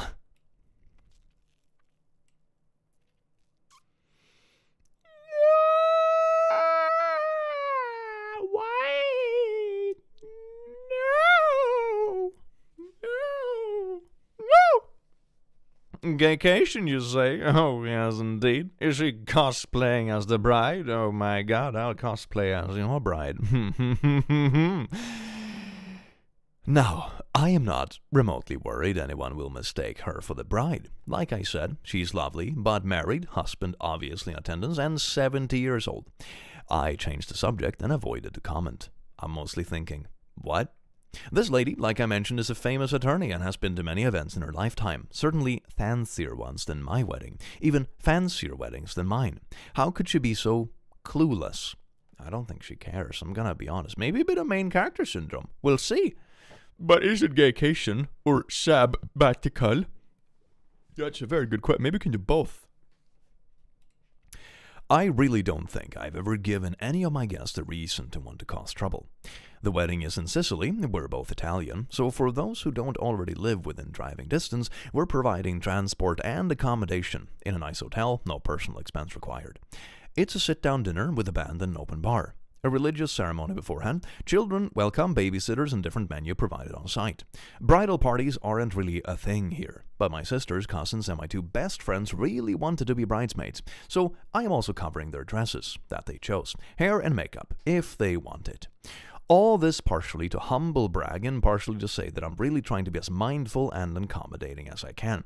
Sounds like a very comfortable wedding, gonna be honest. I am a hermit when I don't travel. I tend to avoid large crowds, and my fiancé is exactly the same. The only reason we're having a wedding, as opposed to an elopement or quick civil ceremony, is to celebrate with our loved ones. For once. The Catholicness of it all is also our loved ones. We don't have a registry and don't expect or need gifts. I don't understand. Did you ask her why she's choosing to wear the same color as the bride?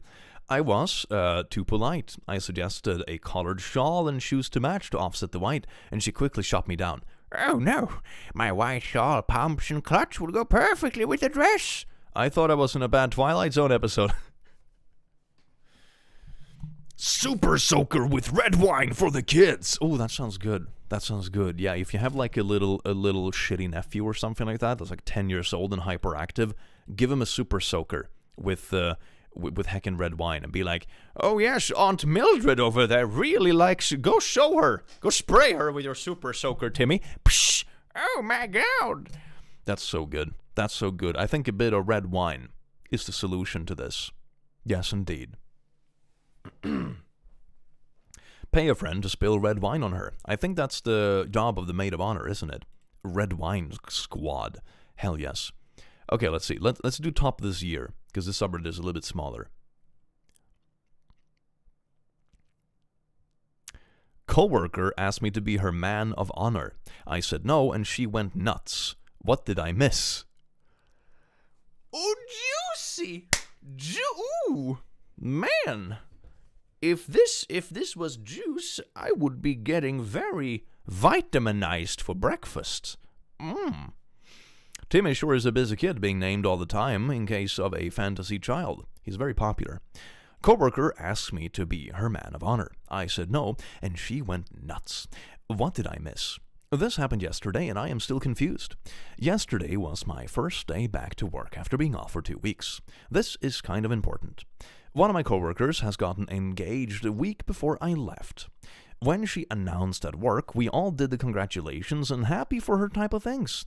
I thought it was over. So when I left for vacation, the last I knew, no plans had yet been made. Then yesterday, when I went back to work, my boss K and best friend L said that coworker C was looking for me. I asked what was up, and they weren't sure, but she was carrying a little gift bag.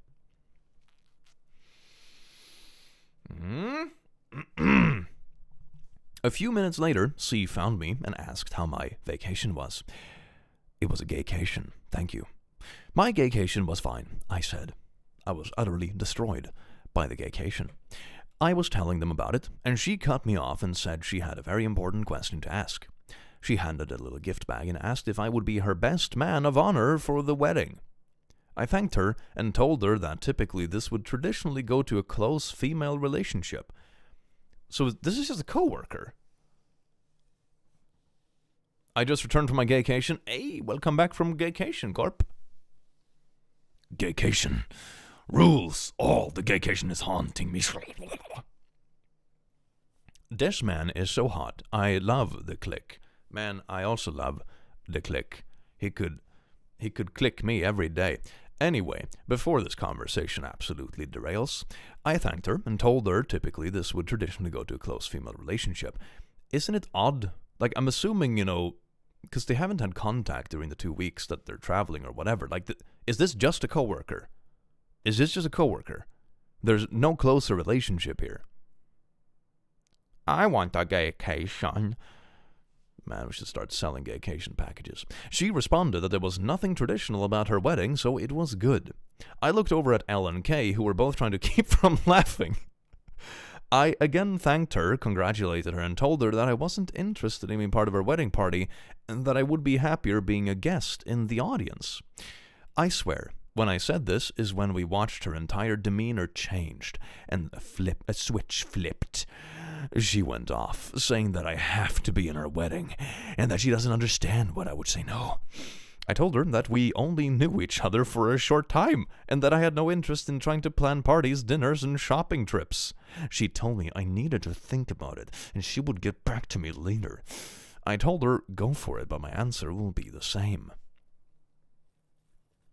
Isn't this a bit much to expect from, like, a coworker? It's like, lady, we've known each other for 3 weeks, and we have never spent time outside of Monday meetings together. We don't know each other.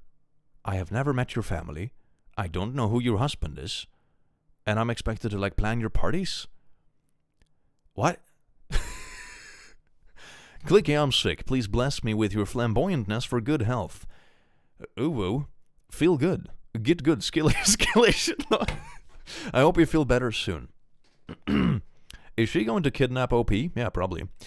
She walked away, and I looked at K and L and asked what the ever-loving fresh creepy hell was that. Kay started to laugh and said she didn't know, but saying no like I might have saved me a lot of headaches in the future. Elle made the comment that she went straight to Bridezilla, and this was a look into what she was going to be like. She came back today, however she went with a different approach and handed me a list of what she wants me to do and her vision of how she sees things.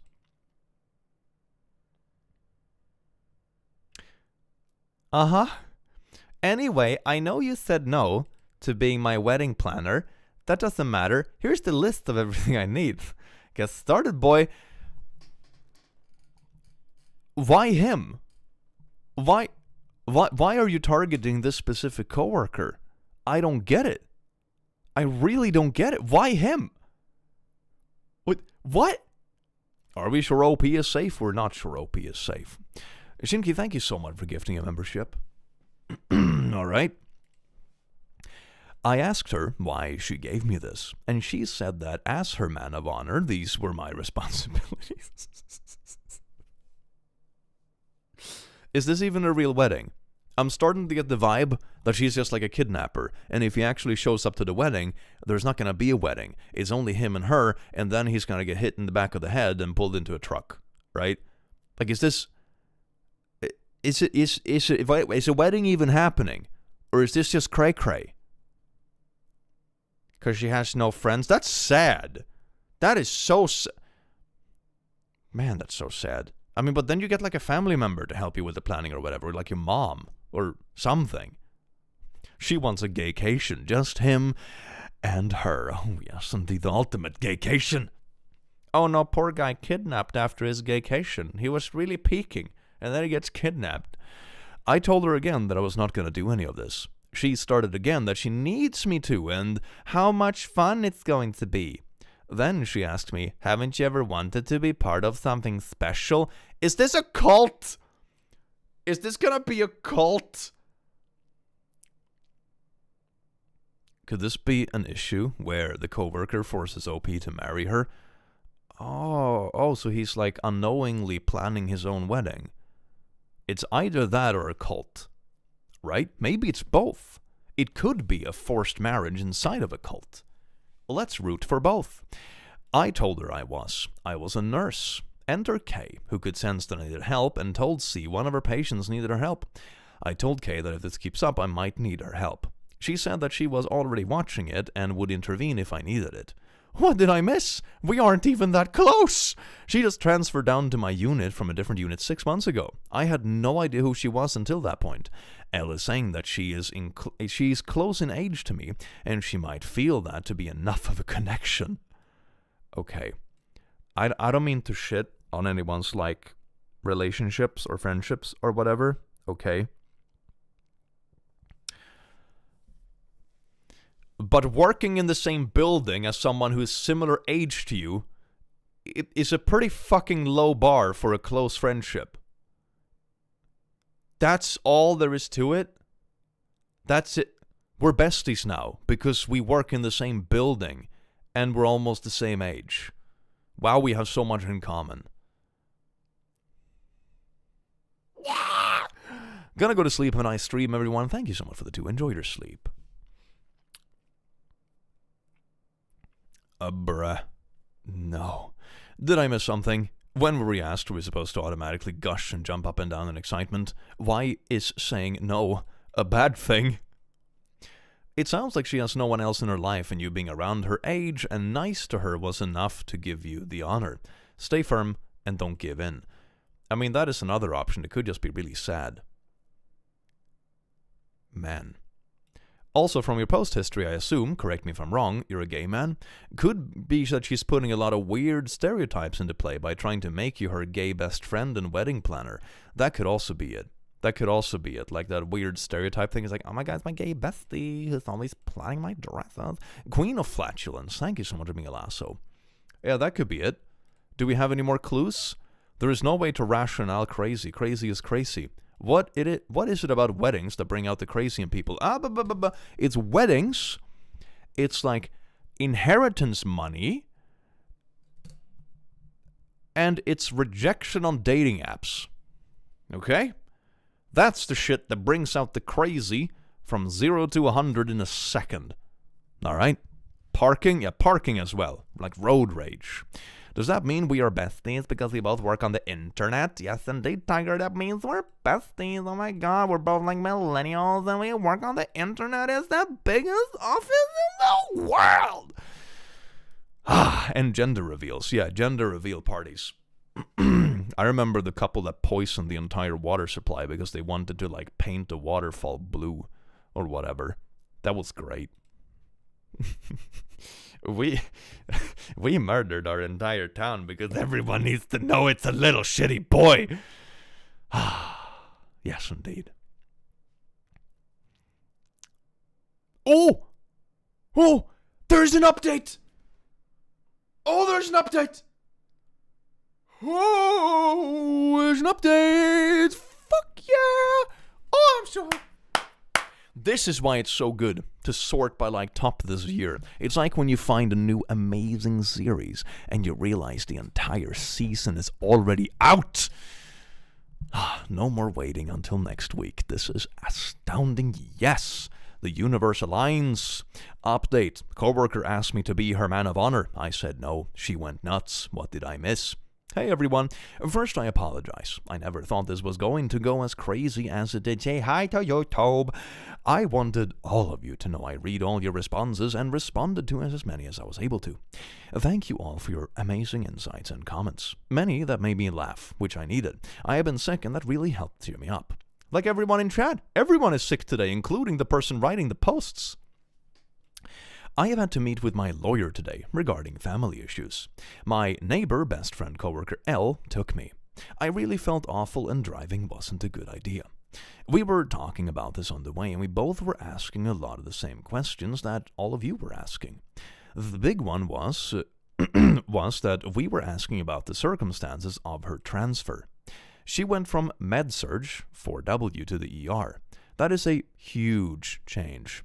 I have to work tomorrow, so we'll see what happens. But Elle and I are going to ask Kay about the transfer and raise a couple of other concerns.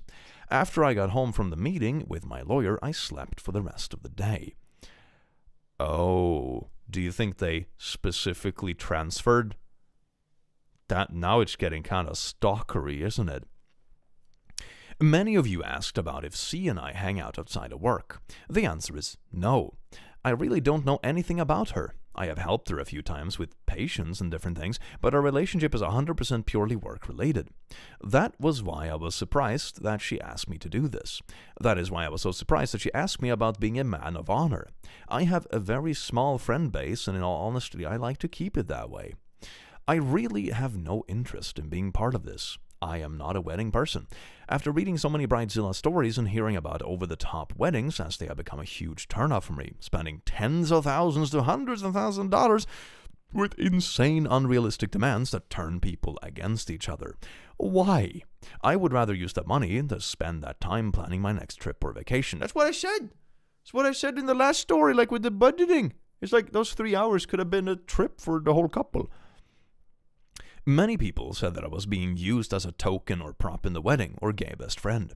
I never really thought about it. I admit that I'm out and proud, but I'm not going to just pretend to be someone's friend just so they can fulfill some kind of fetish they have for wanting to have a gay bestie, or some kind of status they feel they need to fulfill. It takes me a lot to get offended, but this was actually the case when I would really be rather offended. If I was not put on the face of the earth to be someone's play toy. A lot of people have said that maybe she doesn't have a boyfriend. She does. She brought him in before. If she has any insecurity, I don't understand it. She is attractive, smart, and knows her stuff. So I'm at a loss to why she is acting like this. A lot of people say go to HR. I'm starting that process with my boss, Kay. She is completely aware of the situation being with us when all this happened. She has told me that she's watching the situation and will jump in if she needs to. I trust her completely. While Kay and HR can control the situation from the hospital, they can't control the situation from a personal level, if she were to maybe follow me home or a situation like that. So I think that covers all of it. Wait, so she does have a boyfriend? Or fiancé, I guess. Does the fiancé know about this? Does the fiancé know that she's trying to pick up random people at work and harassing them with to-do lists? I'm not gonna lie, does the boyfriend know about this? Yeah, that's my question. That's always my question with this kind of stuff. Does he know? Does he know? Is he in on it? I wish I could say this is over, but most likely there's more to come. See, set your update me. Okay, this was 5 months ago. Let me take a little profile look. Sometimes they can be not safe for work. Let me just have a look.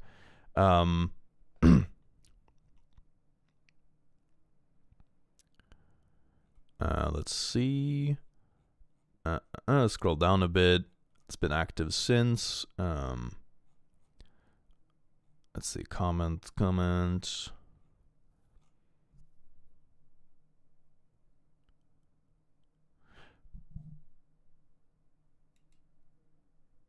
Wait, what? There is an. I'm gonna open this in a new tab. There's one update. It's from 14 days ago. I don't think it's the most. It's not the one in order, but it says the judge denied my restraining and do not contact orders.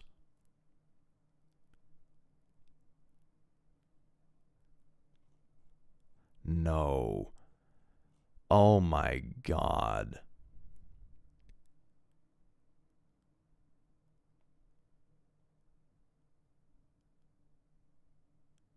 Okay, let me see if I can find the most the in order updates, right?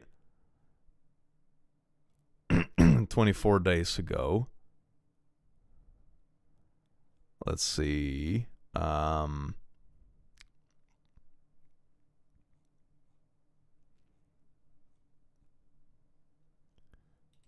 long? It was 5 months ago. Okay, the other post.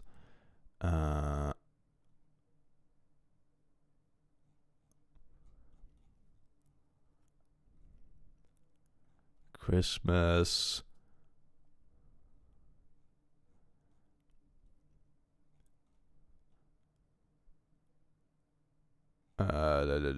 Still scrolling. It's a lot of comments and stuff.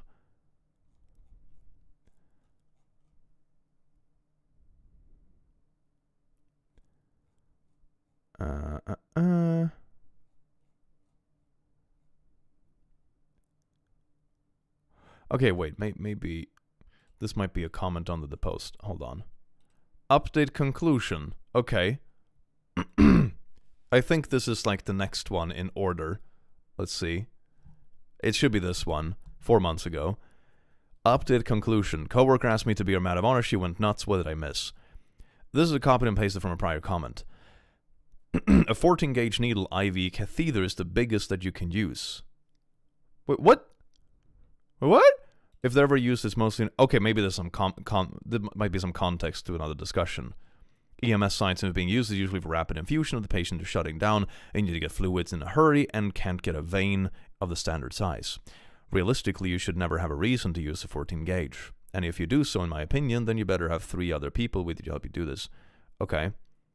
The HIPAA notice, something... Okay, this seems to be like some context from another comment. We can come back to it if it becomes relevant. Hi everyone. First, I apologize for not responding sooner. I've always tried to do what I can to stay engaged with all of you and respond as fast as possible. Truth of the matter is that I hit a brick wall. Between everything with my parents being sick and then the Bridezilla, I just kind of lost all my motivation to keep the conversation going. But I will say this. I read all your comments, and every one of them, and there are not enough words in any language to say thank you for the amazing support, feedback, and suggestions. I am truly grateful for everything you all brought to the table. I went back to my lawyer the other day and told him everything. I told him I only had her name, but I did not have her address, and since he has resources, I don't want him to find her and send her a cease and desist letter to not contact me. He was looking into this. The good news is, C has been terminated. While I am not able to talk about all the details, I can say that this goes a lot deeper than what she did to me, and after Kay did some digging, it brought up some information that could have put our hospital in a serious position. Okay. When this information was brought out in the open, it gave the Director of Emergency Nursing, Dean, no choice but to terminate her, and could put the Den in a serious position as well. Honestly, it has KL and myself potentially looking for new jobs if this doesn't get properly corrected. None of us wants to change hospitals, because then we'll have to start all over with seniority and benefits. It's a last resort, but it's still something to consider. Now I'm intrigued to what she was actually doing. I guess I can say that this is closed. At least I hope it is. I need to move on with my life. I doubt that C will be dumb enough to contact me. She is enough trouble, and this would only make it worse. Again, I apologize for not being able to keep up with responding back to all your comments, but again, I can assure you that I read all of them and value all of them. Yeah, move some seniority, some union stuff. Okay. So this was the other one that I found. It's from 14 days ago. Is this about the same thing? Went to court last week, restraining orders and do not contact. The judge denied it. The written statements from my old nanny, the boss, my best friend with a testimony therapist. Wait, is this about the same story? Hold on. Oh no, this is some other. This is not related. Okay. There's OP's family stuff going on. Yeah, that sounds like family stuff, which also sounds heavy, but it's not related to the same story. So we'll leave it alone. But yeah, okay. So it sounds like at least they were let go. But damn. What if I am so intrigued what, like, the other stuff was. That, like, you know, the hospital could be in trouble. What could that be?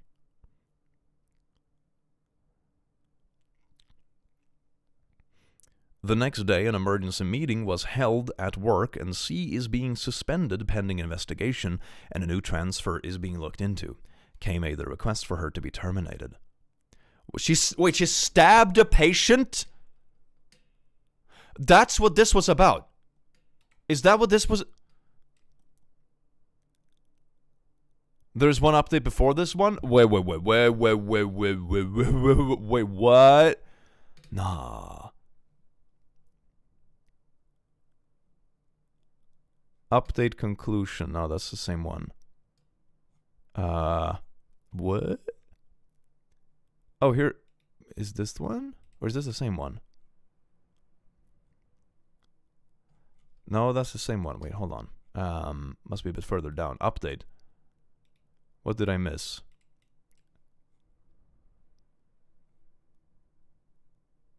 Okay, I think this is the one in between. So this is the one that comes last. Update conclusion that she was laid off. This one came before, I think. It's also 5 months ago, so I think I missed it because the timestamp was the same. Anyway, coworker asked me to be a man of honor. Thank you, my boyfriend. He's been with me, but more in the background. First when we were laughing about it, but then everything Thursday happened, he was there as well. Elle was able to get him away from his unit for a little bit, but will be okay for a boyfriend dog. He stayed the night with me a couple of nights, also helping me being sick. The intro is going to be long, but I'm telling you about this for a reason, and later in this update it will make sense. I'm hoping this will be done, and this will be the last of this whole situation. I was born into a family what is referred to as an issue that needed to be dealt with. I lived in the shadows of my sister was the child my parents wanted. They wanted one child, which was a girl. That way dad and his daddy girl then mom had mommy's little princess. Then I came along.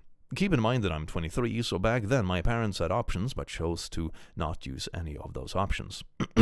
So instead my parents raised my sister, and I was raised by a nanny who even to this day is one of the biggest influences in my life, and I'm so grateful to her. She helped me with so much. I finally realized after all these years that by being referred to as an issue that needed to be dealt with has stripped me of my humanity and individuality and self-worth as a person. That sounds terrible. I think that's why I have worked so hard to establish myself in my career, my life, as a way to become a person again and not just be the issue that needed to be dealt with. This past Thursday, things came to a head with the Bridezilla known as C, and the truth came out.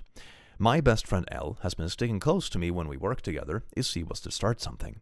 We weren't sure if she was going to leave it alone and start up again. I was really hoping that it was done. But she had to try once again. I've been sick and had a busy morning, so I really wanted a few minutes to go to the bathroom, grab a quick snack, and maybe breathe. She came up and had her list and asked if I had a few minutes to talk about the wedding planning.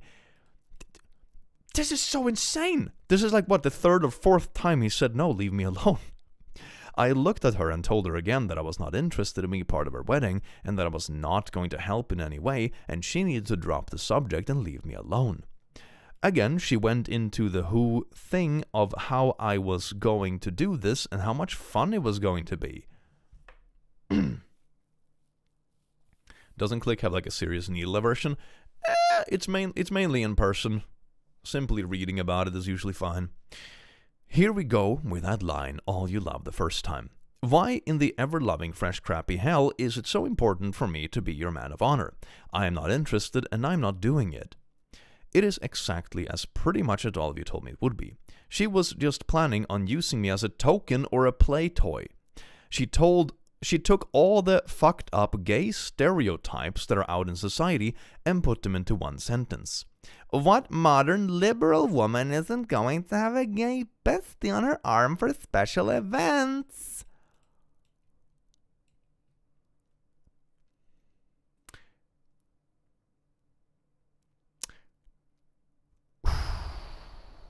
Ooh. Is that better or worse than a cult?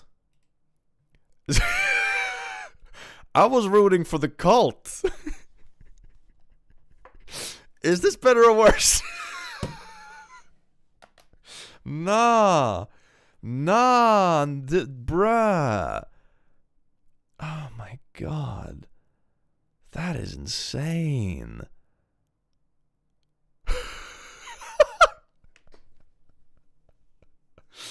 Oh no.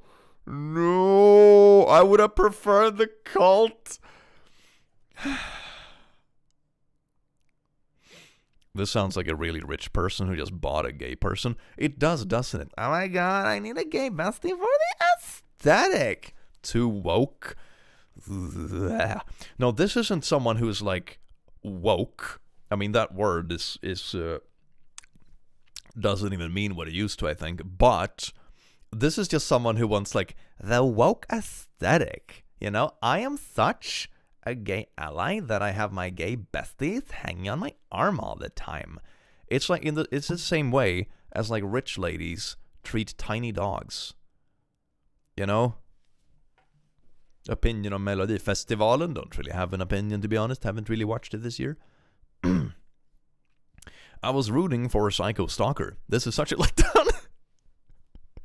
Oh, this is the lib wife. Oh, that's okay. So instead of like the trad wives on TikTok, it can be the lib wives of TikTok. So you either have the trad wives that are like, today I'm baking granola for 15 hours for my little shitty kids.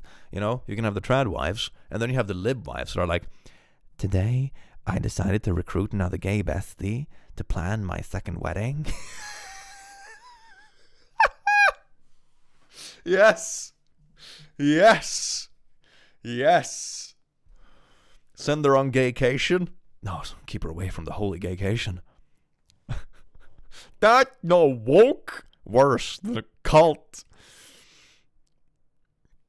Sleeping Scales, thank you so much for the 50 months. That's so freaking long. Oh my god. Thank you. Oh.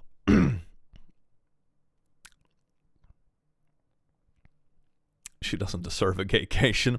Aesthetically, Ganny, the gay aesthetic, the gay accessory. I felt everything in my stomach move, and a wave of nausea came over me, and I felt like I couldn't get to the bathroom fast enough. Mother, thank you so much for the 5. Worse than a cult. Cult men are looking for... not accessory. I think there's some weird spacing there, but thank you so much. This pissed L off to no end. L is really kind of like the overprotective sister that I wish I could have, and took C off to visit our boss K and laid it all out. Good thing that this person actually has people in the workplace that are looking out for them. That's really nice. Everything that was said.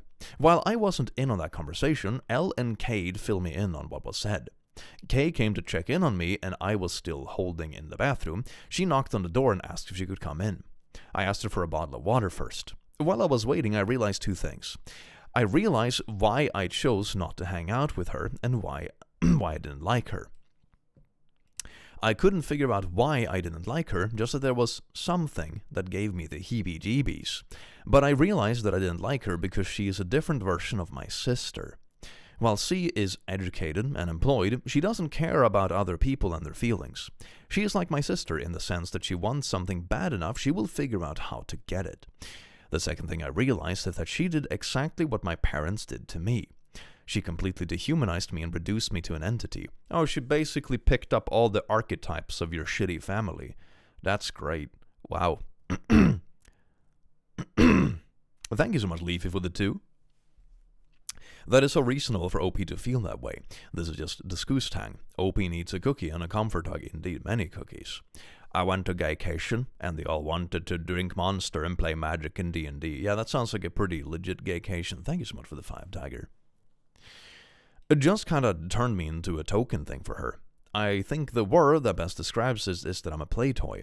What really gets me is that just like my sister C doesn't think that she did anything wrong and I'm being too sensitive and a delicate snowflake. Okay, she can think you're a snowflake, then go have your damn wedding without the snowflakes then. It's not that hard. God. The next day, an emergency meeting was held at work, and C is being suspended pending investigation and a new transfer is being looked into. K made the request for her to be terminated. The director of emergency nursing said this was a last resort, but she was going to be looking into options, which would be sending her to a new hospital or facility. This didn't go over well with me.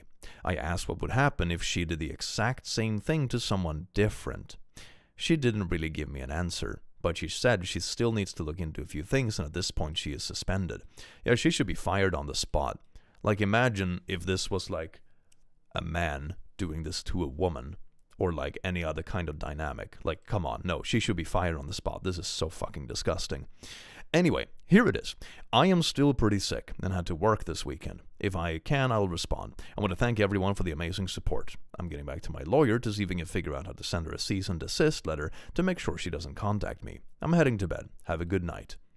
And that's when like the next update came, and she was like, where was the stabby thing?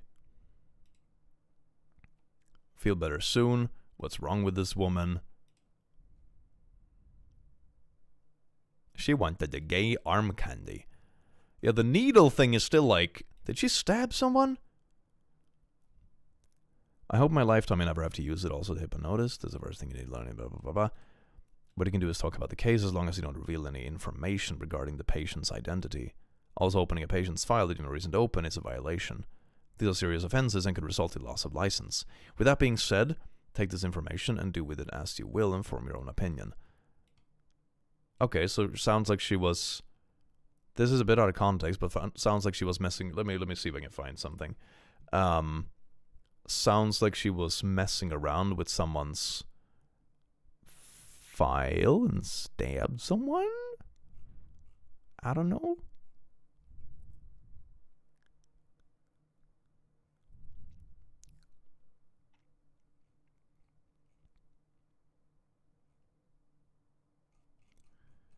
I don't know. I'm not entirely sure.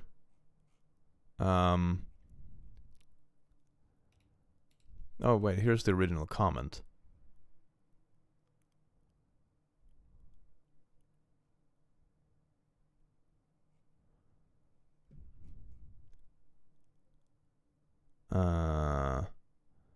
Responding sooner. Here's the original comment about the needle thing. I bet you she was transferred to your location because of issues with coworkers at the last hospital. Someone like her doesn't just randomly start acting like this. This is a high conflict employee. She may be smart and hardworking, but that only goes so far if you're high conflict. And I cannot wrap my head around the what modern liberal woman doesn't have a gay best man. Like, society is so warped now that instead of just being a good person and treating everyone with grace and kindness, people like her feel they have to fit perfectly into some type of life mode. It's called the aesthetic with sparkle emojis. Don't forget the sparkle emojis. To be a modern liberal feminist, but they don't give a fuck about what it actually means and have turned into some kind of fashion statement or checks on a list. This is like social media in a nutshell. This is like all virtue signaling little garbage poo-poos on Twitter. I'm a conservative woman, but I also have liberal opinions on some things and don't fit into what people would normally consider conservative. Never cared or to be looked at other women, just have the same views as me. I don't understand why liberal women do this. Only saying liberal, blah, blah, blah, blah, blah, yeah, whatever. It's just like labels and shit. And here's the comment about the needle that's like edited. Serious offense. Oh, wait. I don't understand. This is edited, though. I don't understand how this is related to this comment. Okay, so maybe some stuff got removed for, like, privacy concerns. Maybe that's it. So it sounds like she used a faulty needle, and it sounds like she was fucking with files she wasn't supposed to fuck with.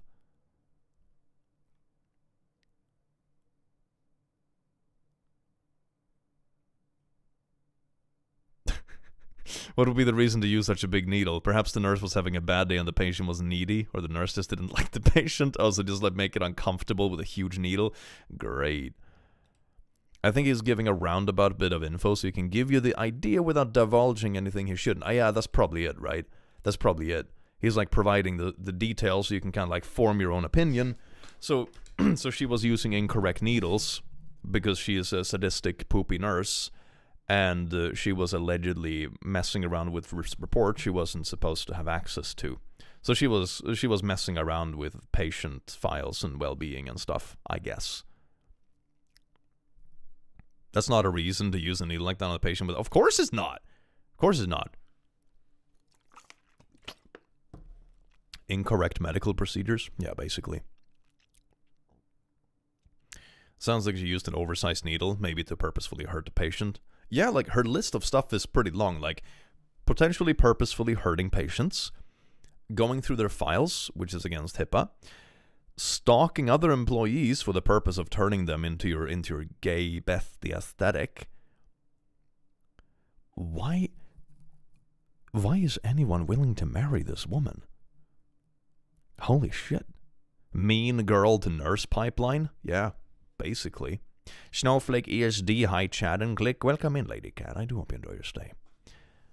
Sounds like this was her last chance, in my opinion. Yeah, now it sounds like her license is getting nuked.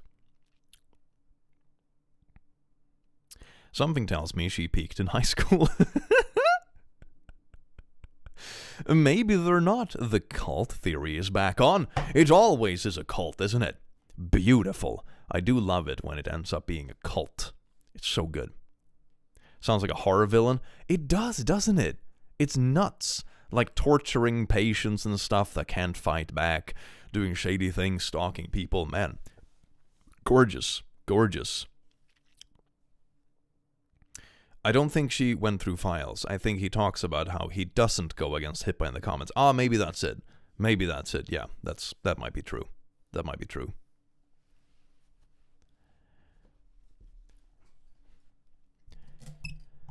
I worked in the ED for years and never saw anyone use those for anything. That makes sense. Yeah. Oftentimes, medical practitioners just can't just go to another state and keep practicing. Yeah, I suppose. And we wonder why people don't like going to the hospital. I mean, to be fair, there are shitty people everywhere. This lady's hardly the norm. I have had mostly pleasant experiences when going to the doctor, to be honest. It's more the system around it that has been frustrating in my experience, like the admin around it and delays and stuff. The personnel themselves have typically been pleasant in my experience.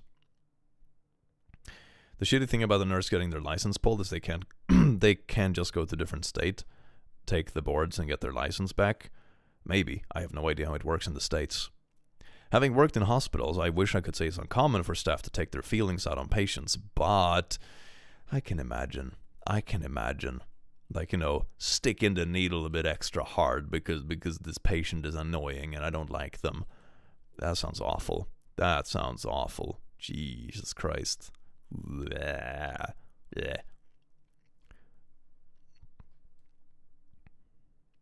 Look up 14 gauge piercings for an idea of how big that needle is. Okay, let me check. What was it? 14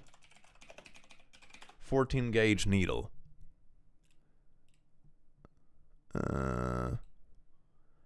Do I have one that's like...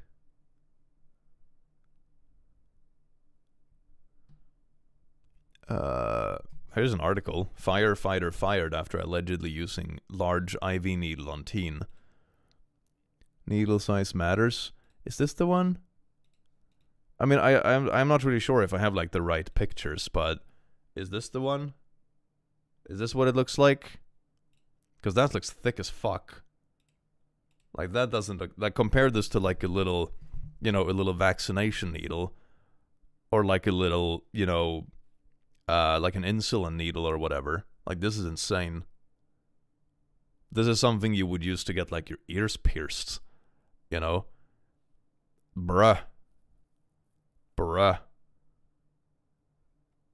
Looks like how I would draw needles as a kid. Yeah, I know, right?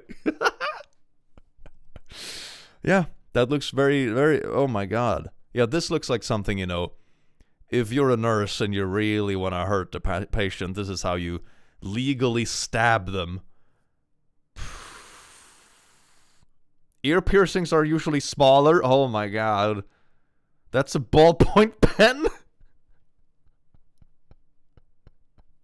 And what vein is that supposed to go in? I don't know. Through your forehead, I guess. Jesus Christ. That looks like a pencil with the lead pushed out. Maybe it is made out of lead. That'd be great. That'd be great.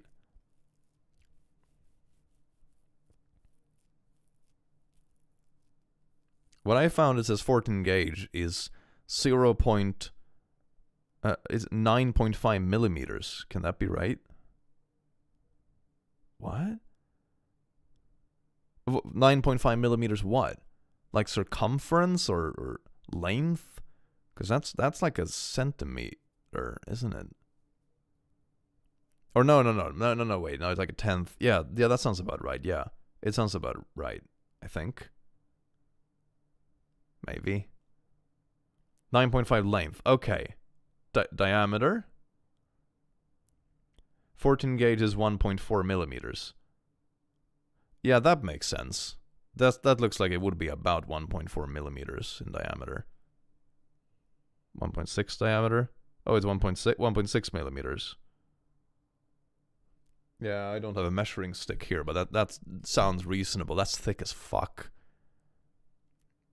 Oh, that's how you get that full body piercing from that TV video.